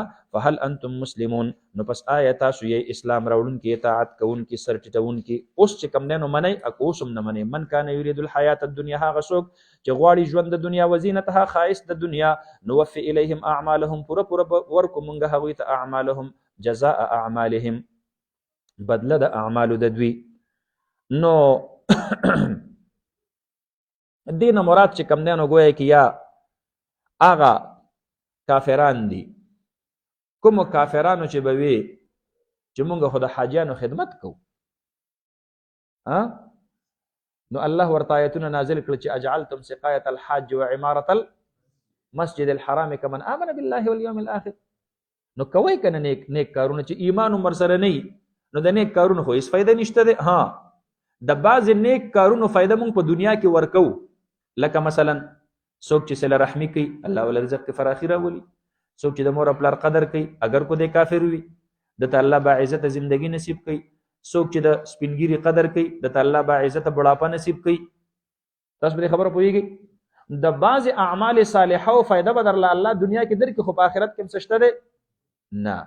نو تاسو د دې ترجمه هغه په دې چې کوم دی نو ګویا کې نه هیڅ کوي نو دویمه ترجمه درته بیا کوم ښه من کان یرید الحیات الدنیا هغه څوک چې هغه اراده لري صرف د ژوند د دنیا وزینتها او د خایس د هغې نوفي الیهم اعمالهم پوره پوره به ورکو مونږ دوی ته اعمالهم جزاء اعمالهم فی الدنیا فیها په دې دنیا کې جزاء د اعمالو د دې په دنیا کې بس په دنیا کې به ورله چې کوم دی نو ګویا کې دغه فایده دا به ورله ورکو یا دا کافر دی او بس دی صرف او صرف په دنیا پسې لګېدلی دی مال ګټي نو الله فرمایي مال به وله ورکم که نه عهده حاصلي عهده به وله ورکم که نه شهرت غواړي شهرت به ورله ورکم که نه تاسو پوه شولې په خبره باندې که دا به ورله ورکم خو وهم فیها لا یبخسون اخرت کې به بیا د دینه چې کوم دی نو ګویا کې هېڅ قسم څه کمی دا به پکې دي کې کولی نه شي د الله په عذاب کې بس هغه به چې کوم دی نو د الله د طرف نه به په دې باندې کامل مکمل عذاب راځي یا وهم فیها لا یبخسون او دا کافران په دې ژوند د دنیا کې د دین هیڅ څیز چې کوم دی نو کمیږي نه بس دنیا دارالاسباب دی چې د کوم څیز سبب لټي الله به ورله چې کوم دی نو د هغې نتیجه دا به ورله پرې ورکوي خو آخرت کې څه شته دی نه تاسو پوه شولې په خبره باندې نو دا د دې آیت کریمه یو ترجمه شوله او دویم قول چې کوم دی نو ګویا کې هغه دا دی چې هغه راجح قول دی او راجح تفسیر دی چې دنیا کې بعضې مسلمانان هغه نیکی کوي خو د آخرت دپاره یې نه کوي لکه جهاد کوي د دې دپاره کوي چې خلق راته نر ووایي صدقات کوي د دې دپاره چې خلق راته سخي ووایي علم حاصلی د دې دپاره خلق چې ووایي هلکه فلان کې ځای کې یو کافر مولا راوتی دی تاسو پوه شولې په خبره باندې که نه نو بس نام و نمود او د نمایش دپاره چې کوم دی نو ګویا کې دی نو اعمال صالحه چې څوک د آخرت دپاره نه کوي بلکې د دنیا دپاره یې کوي نو الله فرمایي چلو ټیک ده بس هغه به ورته په دنیا کې میلاو شي آخرت کې به دی راشي الله رب العالمین به ورته ووایي مجاهده جهاد د دې دپاره کړی چې ما ته خلق بهادر ووایي وقد قیل لک او هغه تا ته ویلی شوي دي فرشتو ته به وفرمایي د خپو نه یې ونیسئ دوزخ ته یې راکاږئ عالم ته به ووایي تا علم دې دپاره کړی چې خلق راته لوی مناسب ووایي بس وقد قیل لک تا ته ویلی شوي دي ستا مقصود حاصل شوی دی ځه دوزخ ته او سخي ته به الله ووایي چې تا پیسې دې دپاره لګولې چې خلق راته سخي ووایي وقد قیل لک تا ته ویلی شوي دي فرشتو ته به وفرمایي خپو نه یې ونیسئ دوزخ ته یې راکاږئ الله دې موږ او تاسو ته امان را نصیب کړي د دې وجه نه حدیث مبارک کې راځي چې انما الاعمال بالنیات ثواب د اعمالو دا په چا سره دی دا په نیت سره دی وعلیکم السلام ورحمت الله وبرکاته دا ثواب د اعمالو چې کم دی نو د هغې دارومدار په چا سره دی دا په نیت سره دی وعلیکم السلام ورحمت الله هلته کښېنه درس شروع دی نو فرمایي چې انما الاعمال بالنیات امام شافعي صاحب رحمت الله علیه فرمایي صحت د اعمالو دا په چا سره دی په نیت سره دی مونږ څه وایو مونږ وایو ثواب د اعمالو تاسو پوه شولې په خبره باندې فرمایي من کان یرید الحیات الدنیا هغه څوک چې هغه غواړي ژوند د دنیا وزینتها او ښایست د هغې یعنې په اعمالو سره نیتونه چې کوم دی نو ګویا کې درست نه ساتي نوفي الیهم اعمالهم مونږ به پوره پوره ورکو دوی ته توفی چاته ویل کېږي پوره پوره ورکولو ته ویل کېږي ښه اعمالهم جزاء اعمالهم بدله د اعمالو د دوی فیها په دې دنیا کې وهم او داسې قسم عمل کوونکي فیها په دې دنیا کې لا یبخسون لا ينقصون من اجورهم شیئا بس د دوی چې کوم بدله ده هغه د دنیا او د دې چې کوم نیت دی د هغې مطابق به په هغې کې هېڅ قسم څه کمی وغیره دا به پکې نه راځي ښه بس هغه به دوی ته هم دقلته څه شي دا به ورته میلاو شي تاسو پوه شولې په خبره باندې که نه د من کان یریدو کانه په مضارع داخل شو نو معنی د دایمي چې کوم دی نو ګویا کې دا یې ورکړله تاسو پوه شولې په خبره باندې چې یو سړی د خپل عمل نه هغه چې کوم دی نو گویا کې مقصود دایمي صرف او صرف دنیا واخلي او ما ته وګوره او کله کله یو سړی داسې کوي نیت خو پکې ښه کوي خو په ضمن کې ورسره پکې دنیا راځي نو بیا خیر دی بیا سبا کو نشته دی فرمای اولئک الذین لیس لهم فی الاخرة الا النار دا هغه خلق دی چې نه بوي د دې دپاره په آخرت کې مګر ور وحبط ما صنعوا فیها او ضایع بشي هغه څه چې دوی کړي وو په دې کې وحبط ما صنعوا فیها ما عملوا فیها او په دې دنیا کې چې دوی چې کوم دی نو ګویا کې څه کړي آخرت کې به هغه څه شي هغه به ضایع شي ختم بشي وباطل ما كانوا يعملون او ختمیدونکی دی خرابیدونکی دی هغه څه كانوا يعملون چې و دي چې ها عمل کولو هغې لره یعنې هغه اعمال د دې چې کوم دی نو ګویا کې کسراب بقیعة يحسبه الظمآن ماء حتى اذا جاءه لم يجده شيئا ووجد الله عنده فوفاه حسابا. ګوره د القرآن يفسر بعضه بعضا، خپل باندې چې کوم دینو ګویا کې تفسیر کوي ښه. افمن كان على بينة من ربه ويتلوه شاهد منه ومن قبله كتاب موسى اماما ورحمه.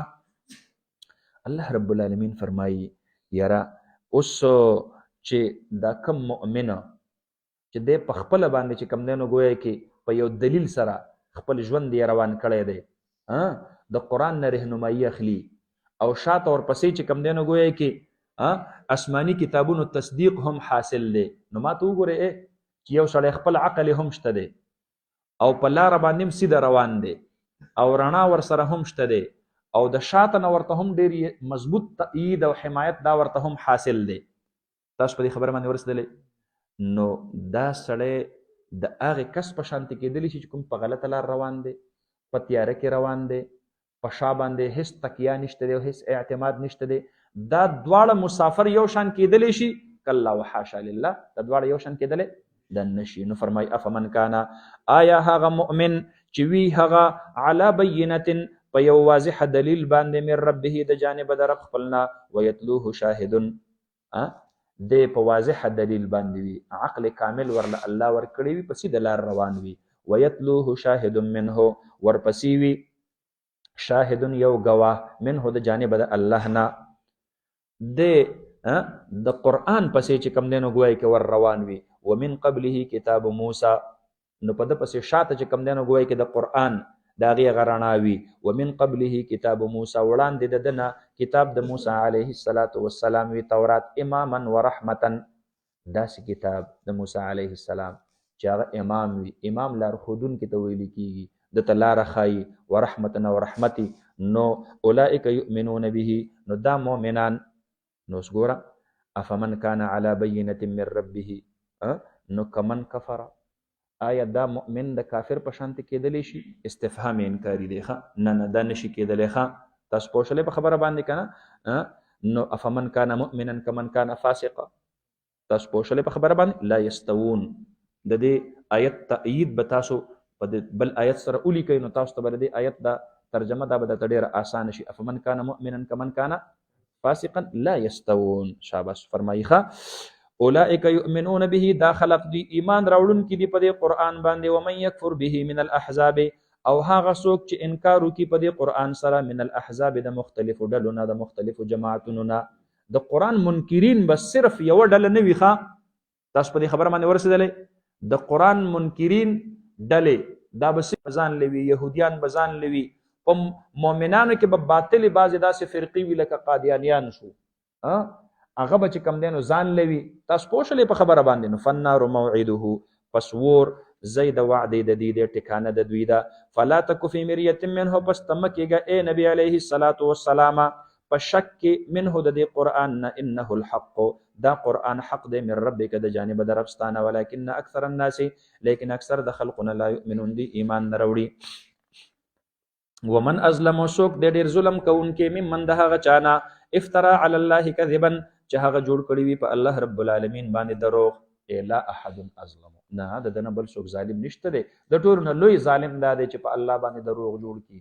نبی علیه السلام گویا کې اهل مکه ته وایي تاسو په ما دا ګمان کوئ چې زه په الله دروغ جوړ کړم، یعنی زه د خپل ځان نه یو څیز جوړ کړم او زه ووایم چې دا الله ما ته رالیږلی دی، دا خو ډېر غټ ظلم دی. اولئک یعرضون علی ربهم، دقه خلق دی به پیش کولی شي په رب د دوی باندې. ویقول الاشهاد هؤلاء الذین کذبوا علی ربهم، او بیا د دې سره چې کوم دی نو ګواه فرشتې. ویقول الاشهاد، اشهاد نه مراد څوک دي؟ گواه فرشتي دي، کاتبین فرشتي دي. نو هؤلاء الذين كذبوا على ربهم، نو هغه به وایي چې دا دي هغه خلق چې دوی دروغ ویلو په رب د دوی باندې. څوک چې په الله دروغ ووایي نو فرشتې به پې ګواهي ورکوي د قیامت په ورځ باندې. ګوره د په الله باندې دوی دروغ ویلو، الا خبردار، لعنت الله، لعنت د الله رب العالمین دی، لرېوالی دی د رحمت د الله رب العالمین نه. علی الظالمین، لعنت د الله دی په ظالمانو باندې. الذین هغه یصدون عن سبیل الله، چې هغه منع کوي خلق د لارې د الله رب العالمین نه. اوس ګوره چې یو سړی په خپله ګمراه وي نو دا ګناه ده خو دومره لویه نه ده او چې یو سړی د نورو خلقو دپاره سبب د ګمراهۍ شي نو دا ډبل ګناهګار شو. ضلوا و اضلوا، په خپله هم د خپل عمل ګناه ده او چې دا کوم خلق په ځان پسې ګمراه کړل د هغې هغه ګناهونه هم په خپل سر باندې واخیستل. نو فرمایي الذین یسدون، ظالمان هغه خلق دي چې هغه منع کوي د لارې د الله رب العالمین نه، ویبغونها عوجا او تالاش کوي دقې لارې لره عوجا په کوږلیچ سره، سیده لار باندې نه ځي ښه. ولا تتبعوا السبل قل هذا صراطي مستقیما فاتبعوه، په دې نیغه لار باندې ځئ. ولا تتبعوا السبل، او د گیر چاپیره د کګو وګو لارو باندې مه ځئ. نو الله فرمایي چې دا ظالمان هغه خلق ته چې په صراط مستقیم نه ځي، په دې کګو وګو لارو باندې ځي ښه. یبغونها عوجا وهم بالآخرة هم کافرون، او دوی په آخرت باندې انکار کوونکي وي. اولئک دغه خلق لم یکونوا معجزین فی الارض، نه دي دوی عاجزه کوونکي الله رب العالمین لره په ځمکه کې. معجزین الله من عذابه، الله باندې څوک زورور کېدلی شي چې دی الله باندې زورور شي او د الله عذاب دفع کی. وما كان لهم من دون الله من اولیاء، او نشته د دوی د پاره من دون الله علاوه د الله رب العالمین من اولیاء څوک دوستان. یضاعف لهم العذاب، دوچن بکړلی شي د دوی د پاره عذاب. ولې به دوچن کړلی شي؟ لا تزر وازره وزر اخرى، دا غي آیت سره چرته چې کم دینو تضاد را نشي، نو تاسو ور سره چې کم دینو لاندې ترجمه کې اولی کوي تفسیر کې یضاعف لهم العذاب لانهم ضلوا واضلوا، دی په خپل باندې هم گمراه شوی دی او نور خلق هم په ځان پسې څه کړی دی؟ گمراه کړی دی. الکه تاسو په دې خبره باندې ورسېدلې؟ نو د دې دپاره دا عذاب دوچن ځکه دی، دی د نورو خلقو د گمراهۍ سبب ګرځېدلی دي، د نورو خلقو د گمراهۍ سبب ګرځېدلی دي نو ګورئ حدیث مبارک کې راځي نبی علیه الصلاۃ والسلام ملک الروم ته، د اټلی د عیسایانو د لوی سلطنت بادشاہ ته هرقل ته خط ولیکو. نو من محمد رسول الله صلی الله علیه وسلم الی هرقل ملک الروم، بیا ورته فرمایل السلام علی من اتبع الهدى اما بعد. نبی علیه الصلاۃ والسلام مبارک چې کم دینو ګویا کې ورته لیکي انی ادعوک بدعایت الاسلام اسلم تسلم یؤتک الله اجرک مرتين فان توليت فانما عليك اثم اليريسيين وفي روايه اريسيين. او ګوره کو تا زما د دعوت نه اعراض وکړو دا تا پس چې شاته کوم زمیدار خلق ولاړ دي دا ستا د کارکنان، نو دا غي د کفر دا ګناوم ستا په غاړه باندې ده، ځکه هغه ستا په خوله کې نه پاسي. نو چې ته ایمان نه راوړې او نو هغه په کفر باندې پاتې کیږي، نو ته د هغې دپاره سبب د څه شولې؟ د کفر شولې. نو یضاعف لهم العذاب، الله فرمایي چې دوی دپاره به عذاب دوچن کړلی شي. ما کانوا یستطیعون السمع، نو دی چې طاقت لرلو السمع د اوریدلو د حق، وما كانوا يبصرون، او نو دی چې کتل یې حق لره. اولئک الذین، دا هغه خلق ته خسروا انفسهم چې تاوانیان شوي دي ځانونه د دوی. وضل عنهم ما كانوا يفترون، غائب بشي او غائب شوي دي عنهم د دوی نه ما هغه بوتان کانو چې ودي یفترون دروغ جوړونکي په الله باندې. هغه ټول پټوله اوس ترنه غایب شو.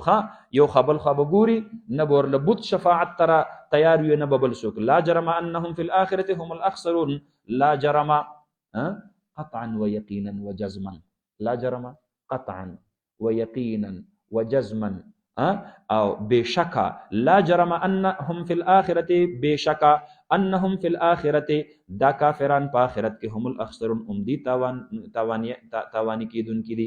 ان الذين امنوا وعملوا الصالحات واخبتوا الى ربهم، خلق ایمان راوړ دي عمل صالح کړي دي، اخبتوا الى ربهم، اخبات چاته ویل کیږي؟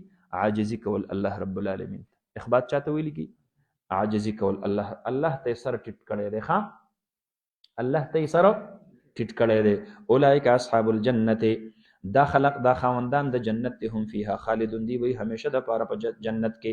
مثل الفریقین، مثال د دې دواړو ډلو، الفریقین سره بلاندې ولیکي الکافر والمؤمن، د کافر او د مؤمن د دې دواړو مثال کالاعمى والاسم، په شان ته د ړوند او د کوڼ، والبصیر والسمیع، د لیدونکي او د اوریدونکي دی.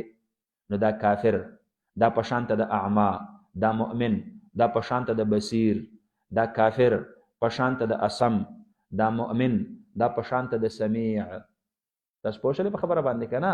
او دا کافر دی چې کوم دی نو لهم اعین لا یبصرون بها، او لهم اذان لا يسمعون بها سماع قبول.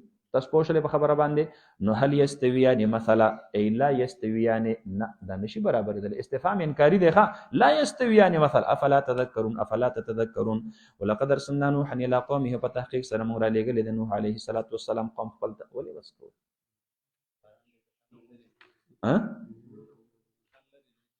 د یو رکوع نه وایو مونږ ګوره نن سبقونه وي یار څه خو ناوخته 11 بجو ته هم دغه کړه دا یو رکوع وایو اسانه به ووایو